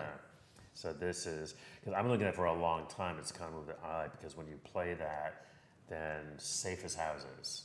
You're just done. Yes, exactly. It's when there's no more variations in Go, the game is over. When you're in a behind position, then the game is surely going to be over. But let's take a look at, after this mistake, can Black do something? And we really didn't like what he did. What he did in the game obviously lost him the round, but Let's take a look at you. You had some sequences here, but you were saying you weren't 100% sure. I wasn't 100% sure about this move. Does White have a better response? Yeah, it's hard to say right now. It is indeed very complicated. So if Black descends, if White descends, Black could turn. And it seems like it's unsealable right now. It does. You'd like to Hane. White can't Hane, but Black can Atari and Atari. And it's just done. And then White is dead because White cannot connect anymore. If White extends, then Black can push. If White pushes, then Black can cut. That's so nice. This is actually an interesting situation. It's either Black's next move is here to capture these stones, or if White protects, then I think it's just the cut, right? So the interesting about the cut is White actually can't protect this cut and reduce Black's liberties at the same time. If White connects, then Black can cut. Right. And so we can see White has 4 liberties, but Black has 5. Right. But if White also can't reduce the liberty here because of the liberty shortage problem. So if Black Hanes, White has to block. But now Black can throw in. And now white's in trouble because he either connecting and capturing, black can cut, and no more liberties left.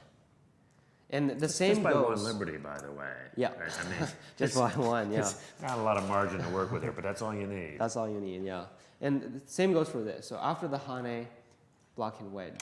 Yeah, that works And too. that's exactly the same as earlier. Yeah. So what this means is when black extends here, white cannot descend.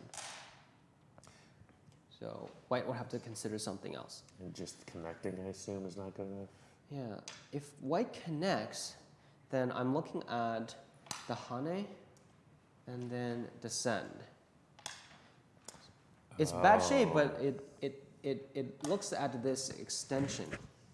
So if white blocks, then black could cut. And because this is just a wall, if white pushes through, black will just push through and connect. Sure. So black could capture at least those 2 stones. So this actually seems also that white's in trouble. If white protects, obviously, black will connect back. Right. So white also can't connect. If white extends here, black can hane.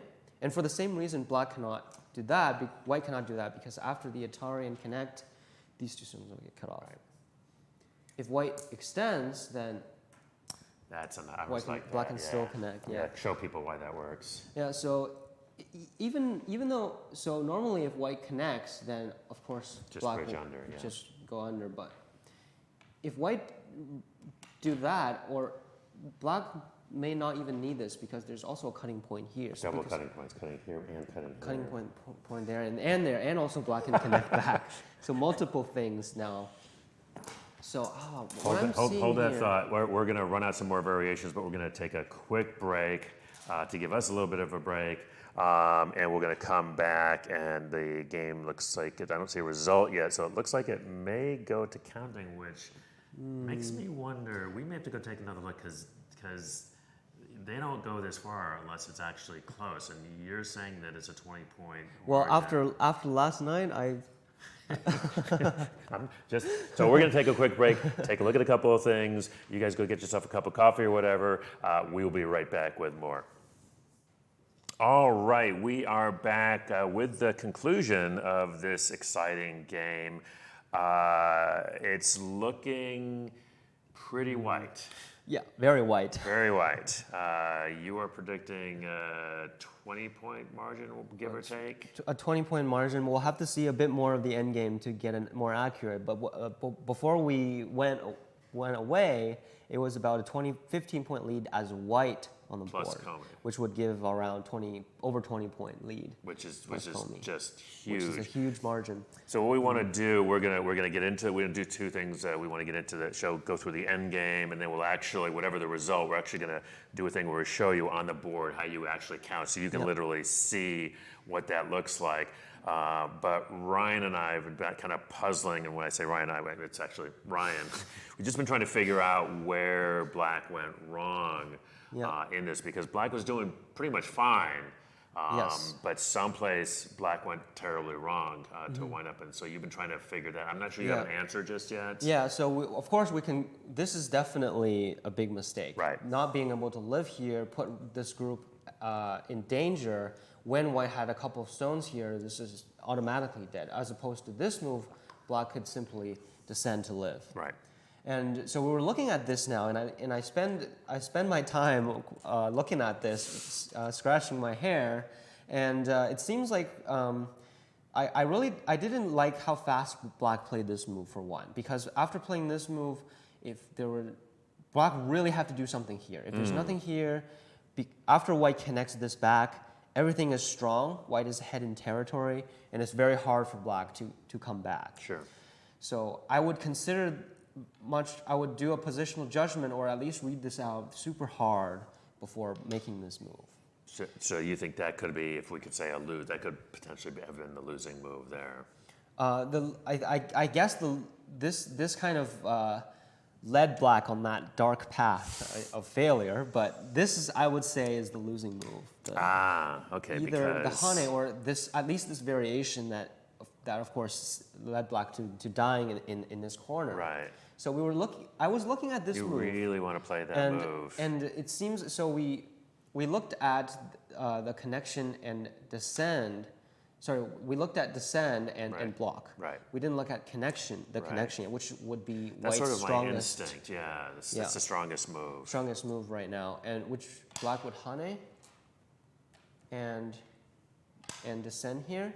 And white would of course have to fix protect this the cut, yeah. And either some move around this area, but this would be much more complicated, right? Of course, white doesn't have an eye yet. It seems like black has quite a lot of liberties there. So I wouldn't call white out in this variation yet, but it seems like I can say for sure that this is much better than sacrificing that stone on the side to cut white. Right. No, I like this better for black.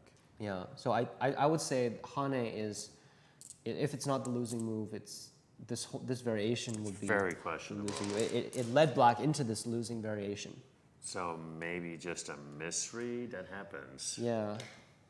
And I'm sure he's very frustrated with this misread. Mm-hmm.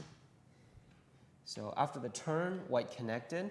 And of course, black can't save that stone anymore because these 3 stones are still in danger. So he has to extend. And everything that happened after is pretty much set. So white extends. Black has to exchange this or else white would connect back. So after the exchange, white can play here. So very clear and powerful reading by Eric that we see. Really good reading by Eric. Really impressive. Yeah. So after the attach and extend, there was just no way. Was it then he did the funny move? He did the funny move first, yeah, and then blocked. So And after that's this, Eric, and that's Eric saying because what he was being offered was live, and Eric's saying, I'll just take it. I would just take it. Yeah. Thanks for asking. Thank you. Yeah. Yeah. I'm hungry. It's lunchtime. He doesn't need lunch. He just That's needs the true. sense. Yeah. Wow. Yeah, it's so difficult now. All right, so let's go ahead and run through the end game because this is, I think, I mean, in a sense, it's distasteful for a strong player because it's clearly a mistake. It's a huge thing. I think a lot of times you just resign, but fighting spirit, and you got to give credit for fighting spirit. Says, all right, you got 20-point lead, but there's still some really large end game, and if you have really really good end game, it's not. I mean, and we saw this when the shoe was on the other foot yesterday, when it was Yongfei that was in the driver's seat, and it was Mark Lee who was behind, and Mark Lee fought back within 1.5 points. Yeah. So maybe Yongfei's thinking about that. Well, although in that game, there were still many groups, right? There were codes. A lot more play. There were a lot more play at that Trying to give point. him a little You're cover right, but here. You're not new. but really, I really wanted to point out this white move because after the tiger smell, after white extended, it's just so. I mean, it's just so strong. Everything is just done. Like it was settled and everything. Is just And in fact, Eric has won by resignation. So which you predicted. So. Yeah. So let's go ahead and actually just run out. And we'll just look at some of the big end game points. We're not gonna go deep into that, but just to show you some of the end game. Then we're gonna count it because I actually think counting is one of the really fun parts, especially when you're a beginner and don't worry so much about the counting thing. Yeah. But the counting is the fun way where you can see if I won by a few points or lost by 50. Yeah. Which we've seen all of that. Yeah. So we'll go ahead. We'll just run through this real quick before we wrap up. So we've got all this. All that and They're trying to take the big end game. yeah, but there's This not is much. not actually about killing. This is just about This is about squishing squishing more and points. trying to benefit as much as Pick up a few more can. points. So I'm going to give you, Okay. So we have some. again, getting a smart little bit more sentencing, there. And finally capturing. Capturing So again, those. it's a 35 plus 420-point exchange. Right. Bad exchange. Don't do that. Yeah. So white connects. White goes there. And Eric's just like, Yeah. live. Just living everything. So black again is taking all the big end game, the big Sente end game. This group has to live. This is... At this point, white doesn't need to take any risks. Right. Yeah. Right. So white just needs to protect. Which Now he there's does. that's it. Now it's territory. Now it's finished. And Got- then, so this is a good move. That's nice. Before living, he's threatening this eye. Right, which is more points. Right. And we have So Tanuki. here. We can see these players in the end game when stones are almost settled, right? You have black, some black terry, some white terry. You can see players kind of play all over the board, which sometimes it's harder to keep track of, right? As a game recorder, I can tell you, it gets, especially if you have a new game recorder, and, yeah. and it's just looking everywhere. you're just jumping all over Especially the in place. Byoyomi when And the pace starts picking up. Yeah. Yeah, so it's This is really where you and as a player too, being able to look around. Now you have to look at, you're not just looking at your local fight. You Yeah. and you have to often sort of bail out of something that you'd like to play because it's just not worth enough. yeah, as a player, the end game is also very important, and it's interesting that the end game actually requires a lot of reading as well. It does. Something that one might not expect, right? In the end game where things are almost done, right?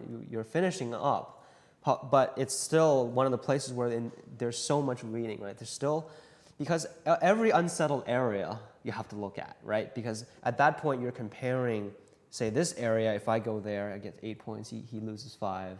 And then what are the follow-ups? And then you're comparing everything together to get the biggest. Right. So it requires bits and pieces of reading from every location. So it really requires a lot of accuracy. And as in pro games, this is sometimes where it gets decided, right? A lot of time it's a close game. Black is ahead by 7-8 points, or black is ahead by 8-9 points, but it's white's turn, and then it's just you can see that players just fighting to the last point, right? You're just playing. You're just reading so much, even though when you see the game play, you just see moves, one move here, one move here, one move here. Sometimes they're ignoring, sometimes they're answering, but the massive background reading is just immense.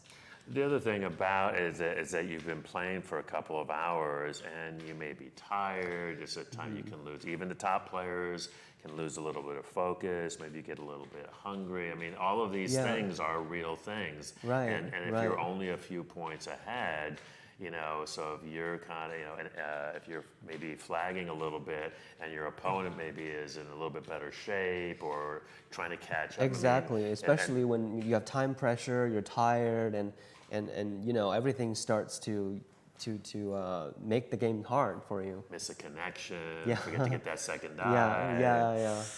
All right. So as we while we're on the topic, since you mentioned the difficulty in keeping track, right? When you're nearing the end of the game, there's a magic number for pros, an age.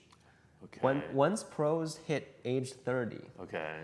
they start to decline, and I've there's actually a lot of evidence for this. So it's not just something that. It's not just. It's not just a number. It's a pattern. Okay. For example, in the more recent years, when Li Cheng-ho was more recent. I mean, when Li Cheng-ho had his reign, winning all these international titles, when he turned 30, he stopped, and that was a big pattern that people started to recognize. Also, Lee Sedol, the 9-dan professional that played AlphaGo, he also stopped claiming his world titles when he hit 30. And also we have other Chinese players, Gu Li, and other players. And so, what's magic about 30? Well, people say I think it really has to do with keeping up with reading. Because as pros, when you misread anywhere, and you can see in this game, as any strong player, when you misread anywhere, the game can just fall apart. And as in top-level games, it doesn't even have to be a big corner getting captured. It can just be smaller. a 5-point Sente endgame, which happened to me, by the way. But you're okay. You're not but- thinking about it anymore. Anyway, You brought it up. it can be a simple or small mistake that can cost you the game. And Well, it could have been here. Too. I mean, we'll Yeah, have to I mean- ask Yongfei, but I mean, Yeah. I'm thinking it was something simple. But let me ask you, and it's another tennis reference, but I mean, that used to be the same in tennis. It used to be like, I mean, frankly, by 28, 29, but certainly by 30, you were done. But we Yeah. now have actually, and somebody can correct me, but I think, most of the top 5 players, are well over, they're in their mid to late 30s. I mean, Federer is pushing, like me saying this, but I mean, ain't too many years before he hits 40, and the guy was just Yeah. in the Wimbledon final. So I bring that up to say that, it's another one of those received wisdoms. It was for years, you just retire, or they don't Yeah. retire, but they ought to because yeah, they just get they getting kind of beat. just get beaten, and Right, then and they it's lose sort of the sad, confidence, and it's they sort of like, oh yes, he was so good back in the day. But you have folks, Serena Williams, has a baby and is definitely into her 30s and is still contending at the top. So I raise it to say, do you think there's any chance that might be pushed back for Go players? It's interesting that you mentioned that it's kind of not the case anymore in tennis. People are breaking it, but in Go you would kind of think that it's not a running sport, right? It's physical, but not in the same way. It's a mind sport. Yeah. I mean, you're It's sitting hard to sit there there and thinking, think for that long. I mean, you know that. I've seen Yeah. you after you look pretty wrung out after 3 hours on the board. Yeah, but age does matter, and it's been a very distinct pattern. Like in the 60s, 70s, 80s, or even the 90s, we saw many players play until the 40s and 50s even. Oh, absolutely. And there was a quote by a Japanese professional, I think. I couldn't remember his name. I apologize, but he said that the prime for Go players is 40. Because you have all this knowledge. Because and that's frank- when you establish all these knowledge, and then you start grasping everything. You don't really learn anything new, and that's when you're at your prime. Well, so here may be the problem. So in tennis, what's happened is that people are much fitter now than back in the day. I mean, back in the day, tennis players smoked, and but they're fitter. They have trainers. They've got Yep. physios. And I think the opposite is happening in Go, which is that, one of the reasons that you could be in your 40s and in your prime was because you have all this knowledge base you've built up. In a way, and you raised this earlier, that knowledge base is not necessarily as useful. You've got all these I old completely agree. Josekis. Yes, It's like, but we're not playing those anymore. Yeah, I think you've hit the exact point there. Yeah, it's when before you had to learn these things. There were a few books you have to learn. You have to live in a teacher's house, eat with them, learn everything they have, and then get their knowledge so you can use it yourself. But now, since the internet you just need a computer. you just need a computer. You can play very strong players online. Their databases, and now you don't even need Joseki.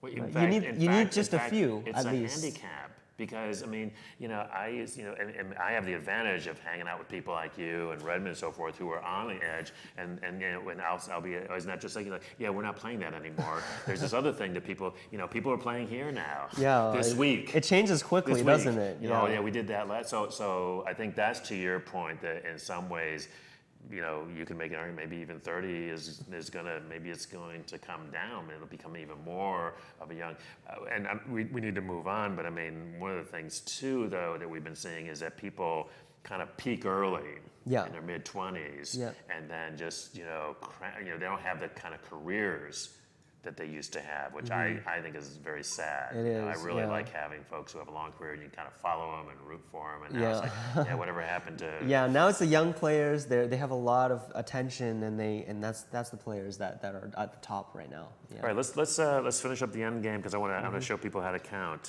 How are we doing on time, guys? Good. All right, keep us posted. All right, so we'll just go with that. Jumps. Oh yeah, and Stephen was just mentioning this is true as a game recorder.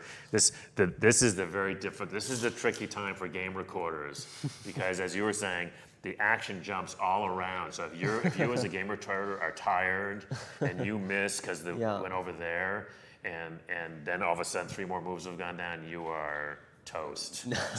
So we really appreciate our gamer courses, is what I'm trying to say. Yes. Because we don't want to lose the end game. It's not an easy job. Got that. Peep. The peep. Connect. And that, Another slide. big end game. And this is Sente for white. This Eric's is not nice missing sequence. his end No, games. Eric is keeping his pedal to the metal. That's a nice, ooh, look Yeah, at so that. actually for now, as white, you might want to actually, there's actually some agi now with this move being Sente, but of course, white's got the lead, doesn't Eric's need like it. 20 points is good enough. Yeah, yeah. What's I don't the need saying 30. about rich men shouldn't pick fights, right? Yeah, yeah. Boom, boom. Right, he's just finishing the game. Yep. And at this point, white doesn't need anything else. He just needs to. He just needs to not make a mistake. Yep. And at this point, there's really no room for error. No room for error in terms of it would be really hard for Eric to make a mistake if he wanted to. I mean, Yeah, even if he wanted to. Yeah. That's not true for us amateurs, by the way. I can't tell you. I'm always talking to friends who have been playing in the U.S. Open. I'm like, how's it? I was fine, but then I forgot to connect at the end. Big group died. I lost 15 points and lost by 1 point. Have you seen that compilation of pros making the Yes. the Atari mistakes? Yeah, go look it up on YouTube. Yeah. Pros putting themselves in Atari. You see these top Japanese 9-den professional just one makes Atari, the other goes elsewhere. And forgets, Someone and- captures, and you can just see the. And you, whoa! Because what happens is that you're doing, what he's talking about is for pros are reading out 20, 30 moves, sequences, usually pretty fast because you're probably under time and pressure. it's easy to miss those smaller to get your sequence ones. wrong. Yeah. Right, where so you put me in Atari. That's right. You put me in Atari. I'm looking at all these kind of things. I'm going to come back and I'm going to connect. Oh, but there was I forgot I was in Atari. Yeah.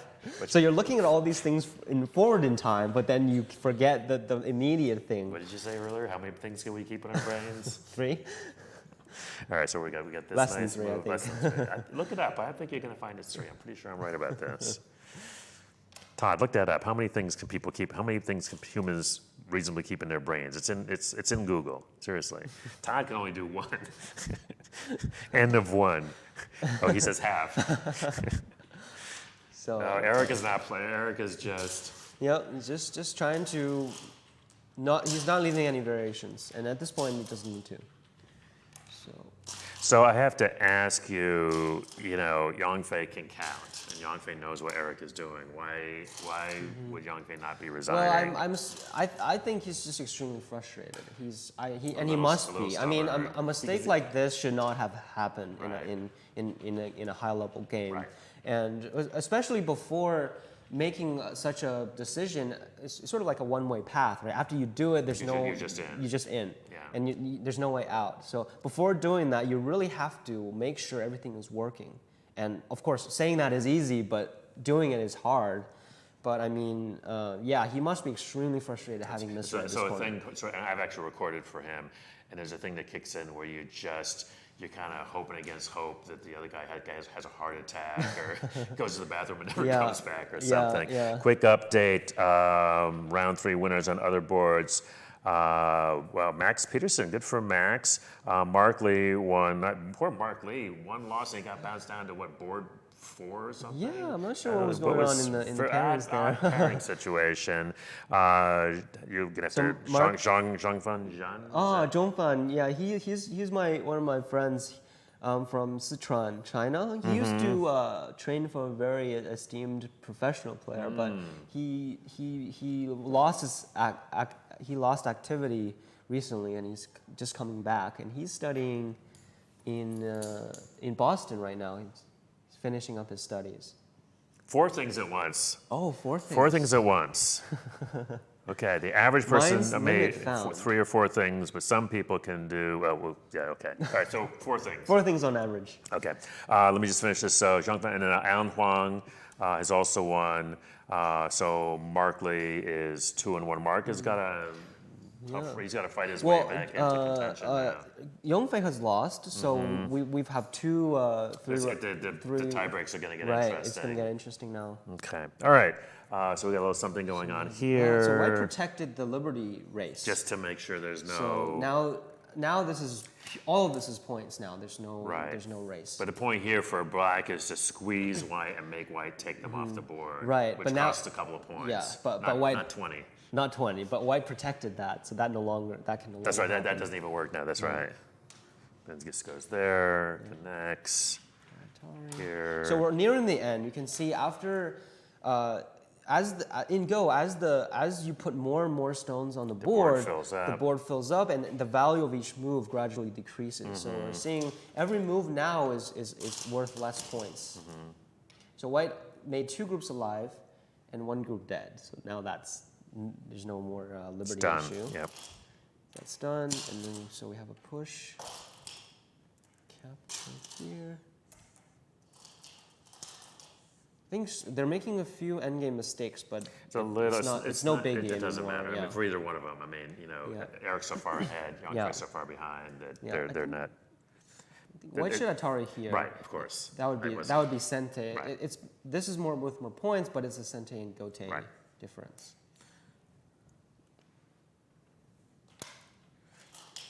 But again, Eric is just not. Eric is very good at bringing home the win. He really, once he gets in the driver's seat, I'm saying he's. Especially in this case Yeah, where yeah. everything is so set. Yeah. Boom. So we'll just have some Sente exchanges,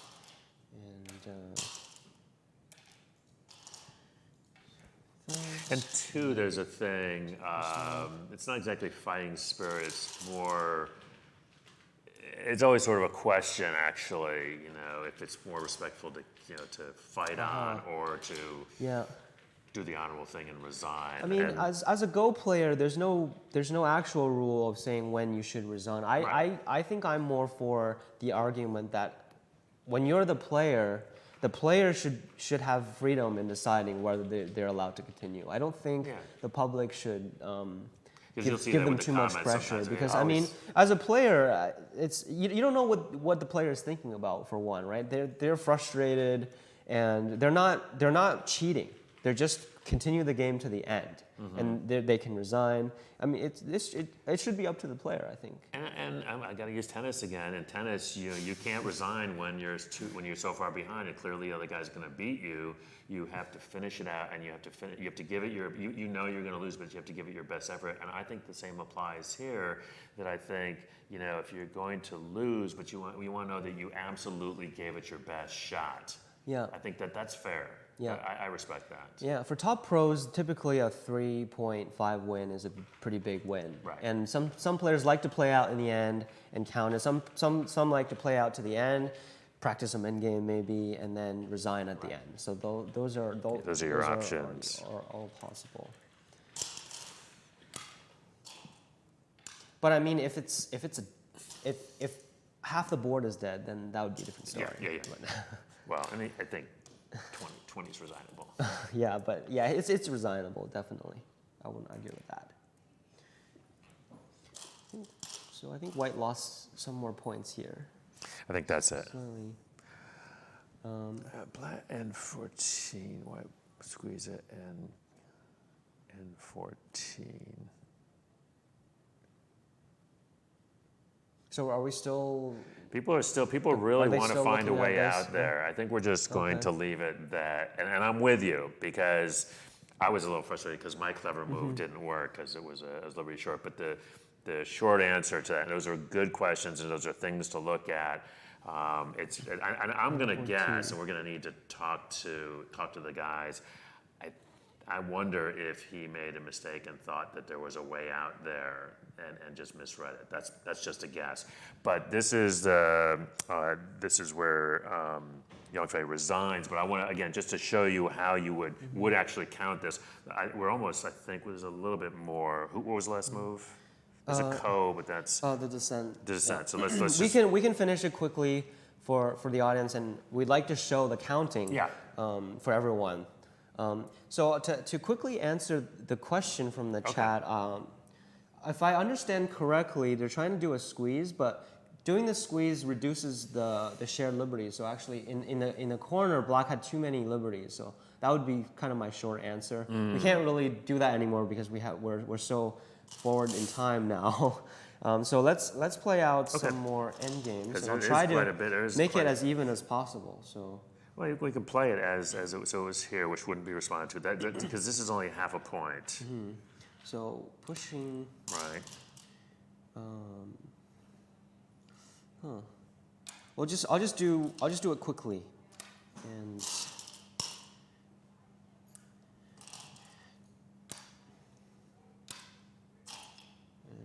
attach.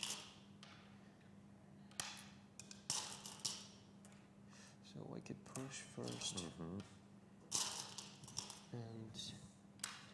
It's 2 points. and capture. At this point, the order doesn't matter too much. This one first. This is this gonna be? No, for black for white. I was wondering instead of that to fix this and Yeah, I think. So I'm just gonna avoid the ko and Yeah. and do like a rough.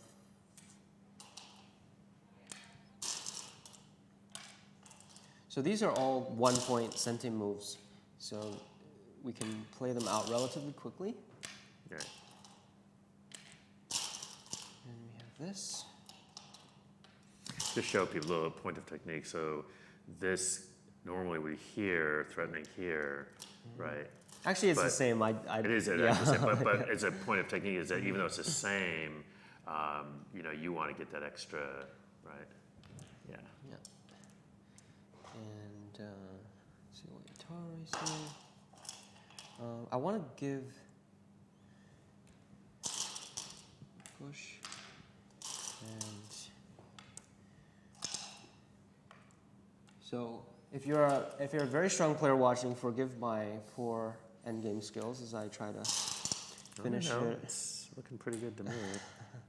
So this is Sente and Atari connect, and then that should be it.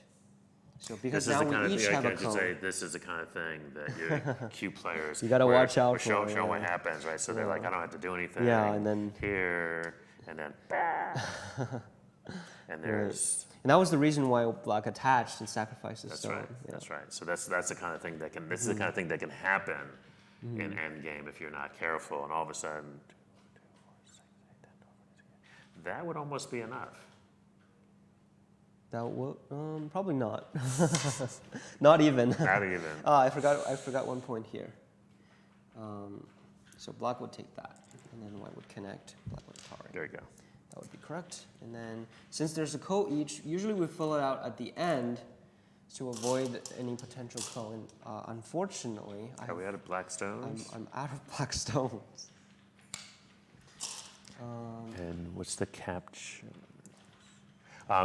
So I'm just gonna take a dead stone here, and dead stone here. Well, actually, let's not do that yet because I want to show them actually how it happens. Okay. Todd, can we get a handful of black stones from the board over there because we want to Okay, show how those come off. So we have what are called dame, which are shared Which are neutral points that neutral aren't points. worth points. It's not white, it's not black. That's one, and I thought I saw one somewhere else. One here. That's the There's last the one. other one. Thank Okay, you. Thank you. So we So- have one more. For black, one more for white. In AGA rules, white must make the last move. So black connects, Black white connects. connects, White connects. and then we each pass once. Each pass.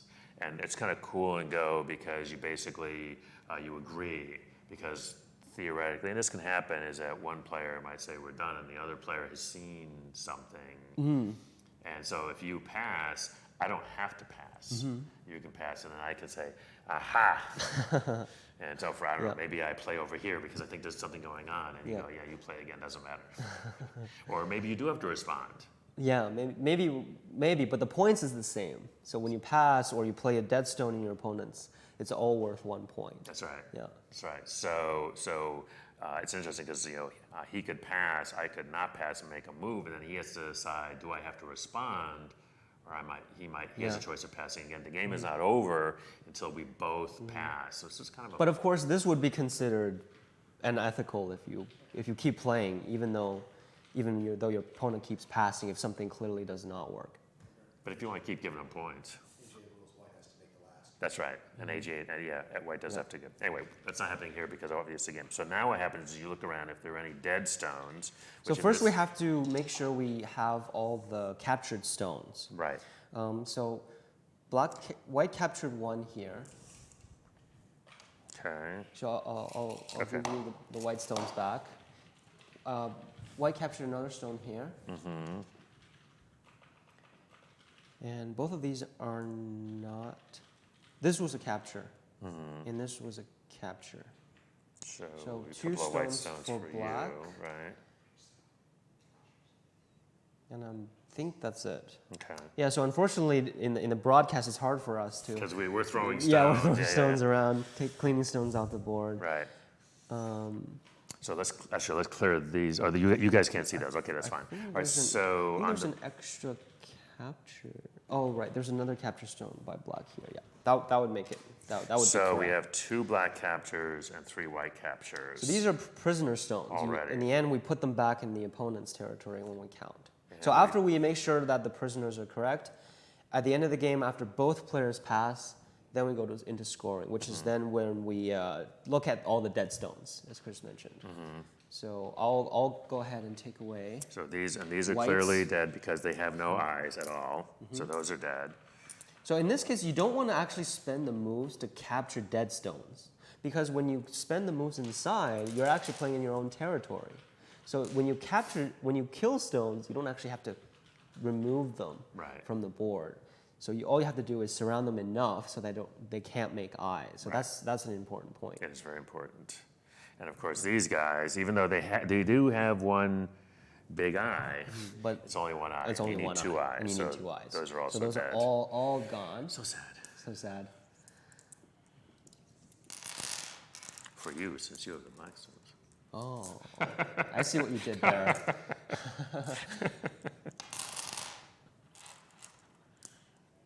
So also this one. So this group, although it's surrounded, it's got 2 eyes. So this Actually is a has, live group. So yeah. so the surrounded, actually black becomes surrounded. So black is dead there.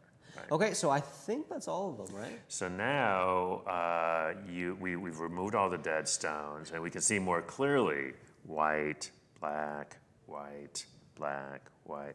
But it's still, we could technically count now, but Just it's kind of count. hard. Yeah, it's So yeah. they have this So we really have a cool technique way. to we We can are just so not gonna rearrange. we are so not going to show Chinese counting. We're not even going to talk about Chinese counting. Yeah, well, maybe for Maybe another some other time. Maybe some other time. This is one of the things that actually attracted me to go, and my wife, who doesn't play but knows how, loves this part because she's an artist and she loves the patterns. Because every yeah. time you play, at the end, it's a different pattern. Right. So this is really cool. So go ahead and show. And no game has been the same. So. No. So yeah, so we're just basically counting all the empty spaces, but in order to make it easier, we can rearrange them to make it easier. But first, we have to put the dead stones on. Dead stones right? go so, in. So I'm gonna cover that one because it's a small So territory. you start with your small territories and fill up the small territories. I'm gonna cover that one too. Same reason.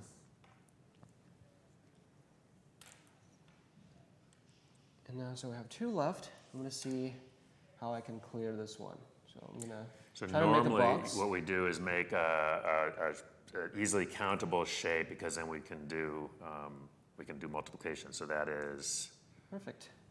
so just show, so how many by how So we many? got 2, 4, 6 by 5. So 5 times 6. And now this area.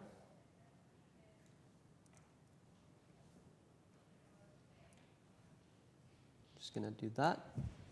And if you're picky like me, then you'll do something like, how do we do that? To make it so it's let's easy. let's switch this. There you go. So you get a nice even yeah, edge. yeah. You really don't have to do this part. It's just, some of us are more pickier than others. Okay, so that settles And the, you the, actually- the yeah. count for white then. All right, so now we know what white is. So, So we've got 30 there, right, plus 4 times 5, 20, and plus 7. So we've got 57.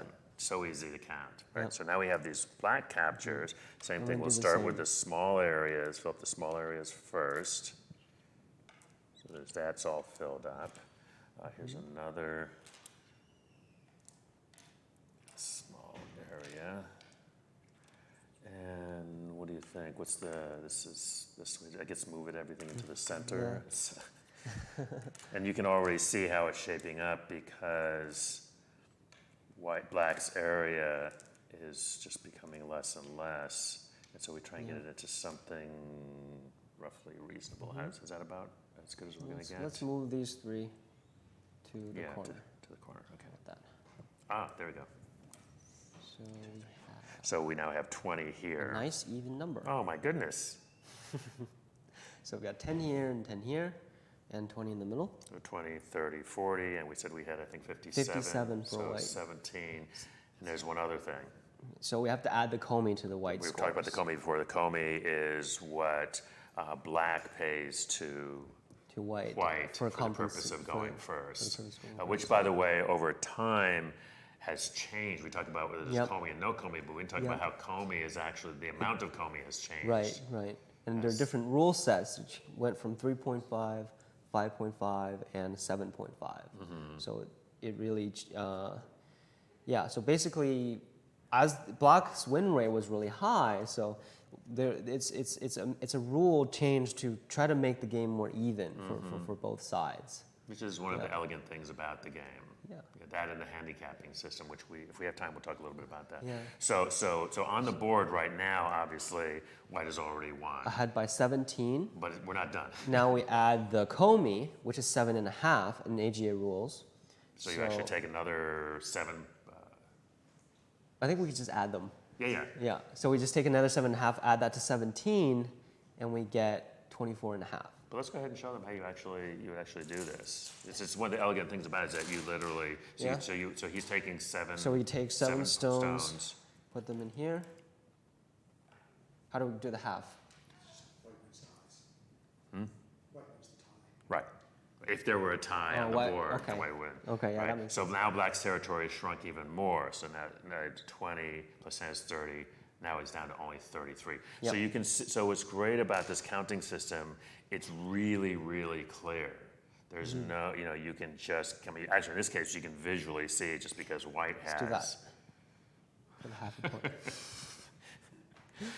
you can just see, but you can also count, and we usually do it in multiples of 5, just because that's easier. Multiple 5s and 10s. And, and you can see really, really clearly how what the actual score is. So there's and so then we count, we agree this is what the result is, and that's why actually I always like in any of the games, even in the top games, when they actually go ahead and do it on the board, so we don't have things like what happened last night where there was some confusion about what the actual count was, because they're doing it in their heads. They know. They know. Yeah. So. All right. One other thing. We're good. Okay. One other thing I thought would be good to show folks is the handicapping system. So this was obviously an even game with the Comey. The Comey can. So how do you explain the handicapping system? So like if we're the same strength. With the same strength, we'll play even, and so black will give 7.5 Comey, and if you are 1 rank lower than me, then I would take white, and as black, you would only give me half a point. So the Comey reduces to half a point. Right. And then as the rank goes down, then if there were 2 rank difference, for example, a 3 dan and a 1 dan, then you might give 2 stones. Right. So the stronger player would take white, and then the weaker player would take 2 stones. Start with 2 stones already on the board, and then white would play first. Right. And then it increases to 3 and so on. And the right cap is 9. 9. Yeah, that's a lot of stones on the board. It is. I know. And trust me, when I play Simul, when someone puts 9 stones, I get nervous. Even Michael Redmond, I don't think gives 9 stones anymore. So he's doing simuls just because when you're doing simuls, you're doing up to sometimes like 10 boards, and so it just gets too much. Yeah. I don't know how y'all do it. We even had an interesting at the last Paraguay tournament we had very strong and not that happens a lot. Yeah. We had 7 Don players having to give 9 stones on a Paraguay game. Right. So what Todd is talking about is one of the more interesting variants, and there are a number, by the way, here at the Go Congress. And again, this is the U.S. Masters. It's the top tournament at the annual U.S. Go Congress. We're here in Madison, Wisconsin this year. It's a week of all things Go. And it's a great introduction to the game of Go, and that's mostly what's going on. But then we have we talked about this before. We've had 9x9. There's a 13x13. We last night had the annual Lightning Go tournament, which is simply regular Go played on a regular board, but at extremely high speed. 10 minutes sudden death. So you must have, which is doable. It's totally doable. You can finish a game in 10 minutes. And then Parago is one of the sort of started, it was designed to bring, frankly, more players in, specifically more women players, which has been very successful. That started in Japan, it's gone around the world. I think it's still most popular in Japan. We'll have Todd to come down and do a sit down with me. We'll actually talk more about Parago, but that's where you match up female player, male player, which is a lot of fun. It's very social, Very fun, people yeah. dress up, but the complicated part gets into what Todd was just talking about. So you're a one-down professional, you pair up, say, with a 3Q female player. So, and then you're playing, say, I'm a 3-down, and I'm playing maybe with a 10Q female partner. So how do we then handicap that, right? So I think he knows it without even checking. You add the ranks together and divide by 2 or something, or average it. It's basically an average. Right. There's no zero. So And it mostly works. Yeah, it works. I put all professionals in as a 10-don. Michael Redmond said that worked out pretty even. Right. I will say I find Parago to be harder than regular Go. It's very hard, Right. but it actually turns out to be very funny sometimes. Oh, yeah. Because you never know what your partner is thinking about, and it's kind of just a game of guess on top of regular Go, right? You're thinking about your opponent's strategies, but also you're trying to combine your strategies with your partner, and that's really the most important part. We didn't mention the most important thing. So you're not allowed to talk to each other, Right, which yeah. I'm not convinced would help anyway necessarily. But because you're not allowed to talk to each other, what he's talking about is that you go around in sequence. I think it's always the female player first, right? Female player, other female player, male player, other male player, and so. You have to try and figure out, regular Go, you just have to figure out, which is hard enough trying to figure out what you want to do. So sometimes I'm like, I have these different parts of my brain.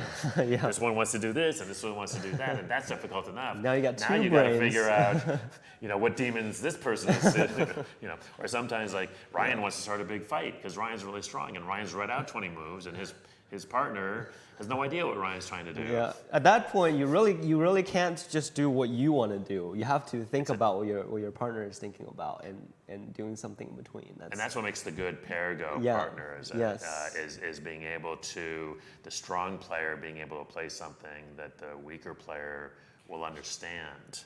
Yeah. Michael said that, especially when you have wider differences in the ranks of Right. players, so as a partnership, he said it's almost like playing against 3 players. Oh, I absolutely think that's true. It is. Yeah. But it's a lot of fun. It's a I agree lot with of that, fun. yeah. People have a great time. And it'll be Thursday night. Yeah, so if you're in an area you want to come by, actually Thursday night's fun to come by and just check it out. I know that they'll be on OGS. I'm not sure. On PandaNet. That's right, on PandaNet. Yeah, I'm not sure that we're going to have it on Twitch. I don't think we have that set up. We did last year. Did we? So anyway, so that's another variation, and where you have to deal with the different handicap. And I think that's one of the really elegant things. As you can see, this is one of my favorite parts. I was first exposed to it when I was 6, and this is what I saw was the end, and it was just fascinating to me. Yeah. What is going on here? And it just looks really interesting. But the handicapping system that allows you to play 9 ranks up and 9 ranks down. That's 18 ranks of difference. Yes. And I was a former chess player, and it's so hard to find somebody. If you take pieces off to even it, it's really not the same game. Right. Yeah. Whereas putting extra pieces on the Go board it doesn't change it. I don't. Well, what do you It doesn't think? change the essence of the game. Yeah. Yeah. This is also good to show because so many of the younger players these days play everything online. So the computer does the counting for you and tells you. Yes. So Yeah. The computer won't be able to show something like this. It would. It would only count in I line. like this part. I really, because it becomes very, very clear, what the result is, and there's no arguing. I'll just mention very quickly, we're not going to compose. The Chinese counting, which is technically superior, involves math and all of the stones. There's piles of stones. You count flying. all the stones that you surround out of the 361, 19 by 19. I should not have started this. And I'll just be very quick. I promise. I won't go into it. But You can look it up. It's very quick. You can look it up. It's actually a very elegant way. It is a of very counting. elegant way, and it's completely foolproof if you know what you're doing. We've had a Right. situation. We had to go to a Chinese counting one time when there was a the game was counted and it was a 1-point game, and then somebody was like, there's a black stone in my bowl. I don't know if it was a capture. Was this Right. a capture? Was it not a capture? Yeah. And if you haven't been recording the game, you don't know. But in Chinese counting, I don't You really don't understand you don't have to care about the capture That's right. stones Yeah, at right. all. Yeah, it's very nervous because if you're used to Japanese counting, which I am at the end of Chinese counting, they just take all the captures, they throw them back in the Yeah. ball. You're like, what? Wait, I captured that. Yeah. Because it doesn't. So it doesn't matter the capture stone. All that matters is how many stones you're surrounding out of the 361, and then you can figure out by if you have 180, then your opponent will have 181. So you can figure the Comey and you can subtract and figure out who wins just from the total number of stones on the board. Mr. Ng also came up with his Right. version where you don't have to count at all. It's Go. We have really, really smart people, and everybody's got their systems, and they've been playing it for thousands of years. I think we're good. I want to talk a little bit before we wrap up. Moving forward, just about the Masters tournament. Obviously, it looks to me, and I'm just doing this from memory. It looks to me, your prediction last night of things being kind of wide open, right? I mean, any ideas here? I mean, we're now 3 rounds in. The fourth round will be very important. That'll be key. We have two players with 3 wins. So that between those 2 players will decide the all-round winner, and then all the 1-loss players will all start to play that winner. So it'll get interesting very quickly. So we're gonna have the leader tomorrow, and then after that we'll start getting the players who have lost 1 round, and they'll start challenging the leader and seeing if they can take away if someone can take a game away from the leader, then things will get very interesting because many players will have 1 win, and then every game will all matter. So we won't have 1 leader. We'll have a bunch of leaders all trying to edge out each other. Right, and of course there's a whole tie-break system, and the main thing there is depending on if you want to lose later. If you win, even if you lose later, if you've won earlier, then you're in better shape, and so that becomes a factor. Yep, when you take SOS and so on into account. Yeah. Right. And I wanted to talk a little bit about the things that are going on with the New York Go scene, which is where you are. It's really gotten. I know you lost. There was it Pie by the Pound? Was that? Yeah, it was unfortunate that we lost. The cool sort of. We lost the Go Center that used to meet every week. Right. But we're trying to kind of get things back together. For now, we're focusing more on the younger generation players. We're trying to get them excited about Go, trying to promote more tournaments for youth players specifically. So we've got 50, 60 youth players at most of our tournaments, and it's very interesting. Really impressive. It's quite a lot of players. Yeah. And Feng Yang is still doing her school in New Jersey, not Yeah. so far away. Yeah. So there's a real sort of nexus of young players coming out of the East Coast. Yeah, we're really trying to get them out, because when the younger generation players come out, when they get older, they will never forget the game. They'll keep playing. When you teach an adult to play the game, even if they like it a lot, it's not necessarily the same. Sometimes that things get caught up or things like that. For a lot of us, we started the game from a very young age, and it just became a part of our lives, something that we can never give up. And interesting in terms of where Go is at, as a game, and you're one of our professionals, and there are a number of the professionals, but not a large number of American professionals. It's not like in Japan or Korea, where people can make a living either through competing, although even there it's usually competing and teaching, and have been doing so for many, many years, Japan, Korea, China. Yeah. But outside of that, Europe, the United States, it's really, there are very few people who can manage to make a living at it. Yeah, as an HGA pro, I hope there are more tournaments. Yeah, it's harder to keep up with the international scene when there are not as many tournaments to play in, because I think that's so important.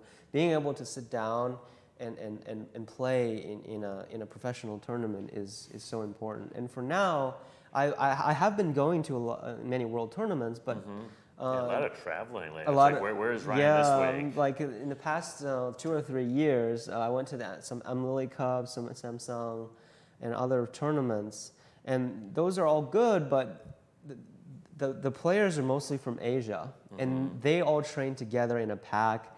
They're very strong, and it's just so hard to take a game away from them. So in a single elimination, it's just so hard for us to even advance. And when you do advance 1 round or 2 rounds, you just get knocked out afterwards. So the amount of games that we have is limited. So I really hope there's more opportunities to play for us to practice. And it seems like that is happening, beginning to happen. Of course, Europe is a slightly different situation. You've got a lot more countries, and they've had a lot of pretty serious, the European competitions, inter-country things. But even so, I think they're in the same boat as us. No Europeans are, really challenging at all seriously in any of these. They get invited as well. Yeah. And they have a similar number of pros, I think. They have similar, yeah. They have, yeah. From what I've heard, they're a bit more active than we are. They're playing in more tournaments, and as you said, there's many countries in Europe. So when one country can host one in another, in Europe, they can kind of go around and they could participate in a lot more tournaments. Well, they just have a lot. If you Yeah. look at, I haven't checked it lately, but the European tournament schedule. In the United States, this is a great week for us right now because we've got the Masters, we've got the U.S. Open. But other than that, you've got the Coats and you've got the Maryland Open.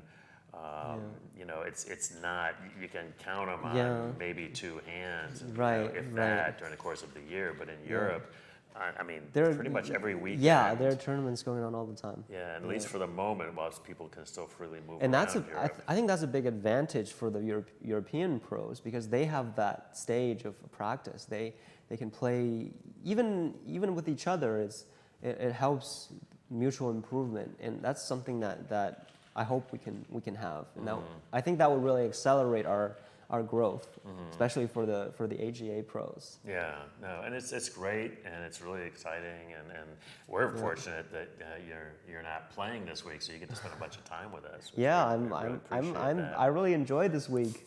No pressure, for you, and right? I like to review games, and it's something that I really like to do. So I get to watch games, enjoy myself, sunny weather in Madison, and go around for a walk in the lake. Just before we wrap, so for folks that have been watching and are all excited about this and hopefully have checked out usgo.org and maybe found a local club thinking about joining, what's your, hopefully we didn't bog down too much in the rules and so forth, because the rules are important to understand the game, but the game is really about having fun, a really cool game. What's your couple of, when you teach, which you do a lot of, and a bunch of great videos. You guys have a real nice YouTube series. Stephanie, love those. They're great. So what are the couple of things that you tell folks who are just getting into the game to focus on? I think I typically tell newer players to not be too fixed on anything. So when you learn anything in Go, don't kind of put it in your head as something fixed. Keep your mind open for anything really, because things are changing quite frequently, and when you have a fixed set of your own kind of judgments or types of thinking, it's easy to get stuck. And when you get stuck, you lose the motivation to play sometimes. And I think that's a really important aspect. And that's something that I really love. It's just there's so many variations so many things you can play, so many things you can think about. And because Go is a game of complexity. Yeah. Well, and I think that's a good advice in general that can be applied to any part of your life. And I think what you're also saying is in the end, and it's a great game, but it's a game, so we should have fun. Yeah, exactly. Yeah. Ryan Lee, it's been wonderful, great commentary. It was really fun spending the morning with you. Thanks so much. Thank you so much for having me. Thanks so much for watching. We will be back with round 4 tomorrow morning, 9 a.m. Central Time, right back here. And as Ryan said, that's going to be the game to watch. We're probably going to be looking at figuring out who the front runner is for this year's Master Champion. I want big thanks to Stephen who stepped in. Had to step in and produce and did a great job. Also Todd Heidenreich, maybe get him on there as well. Here he is. Here's Stephen. See, he's got the tie. But great job, Stephen. Thanks so much. And thanks to Todd. And thanks again for watching. We'll see you tomorrow morning.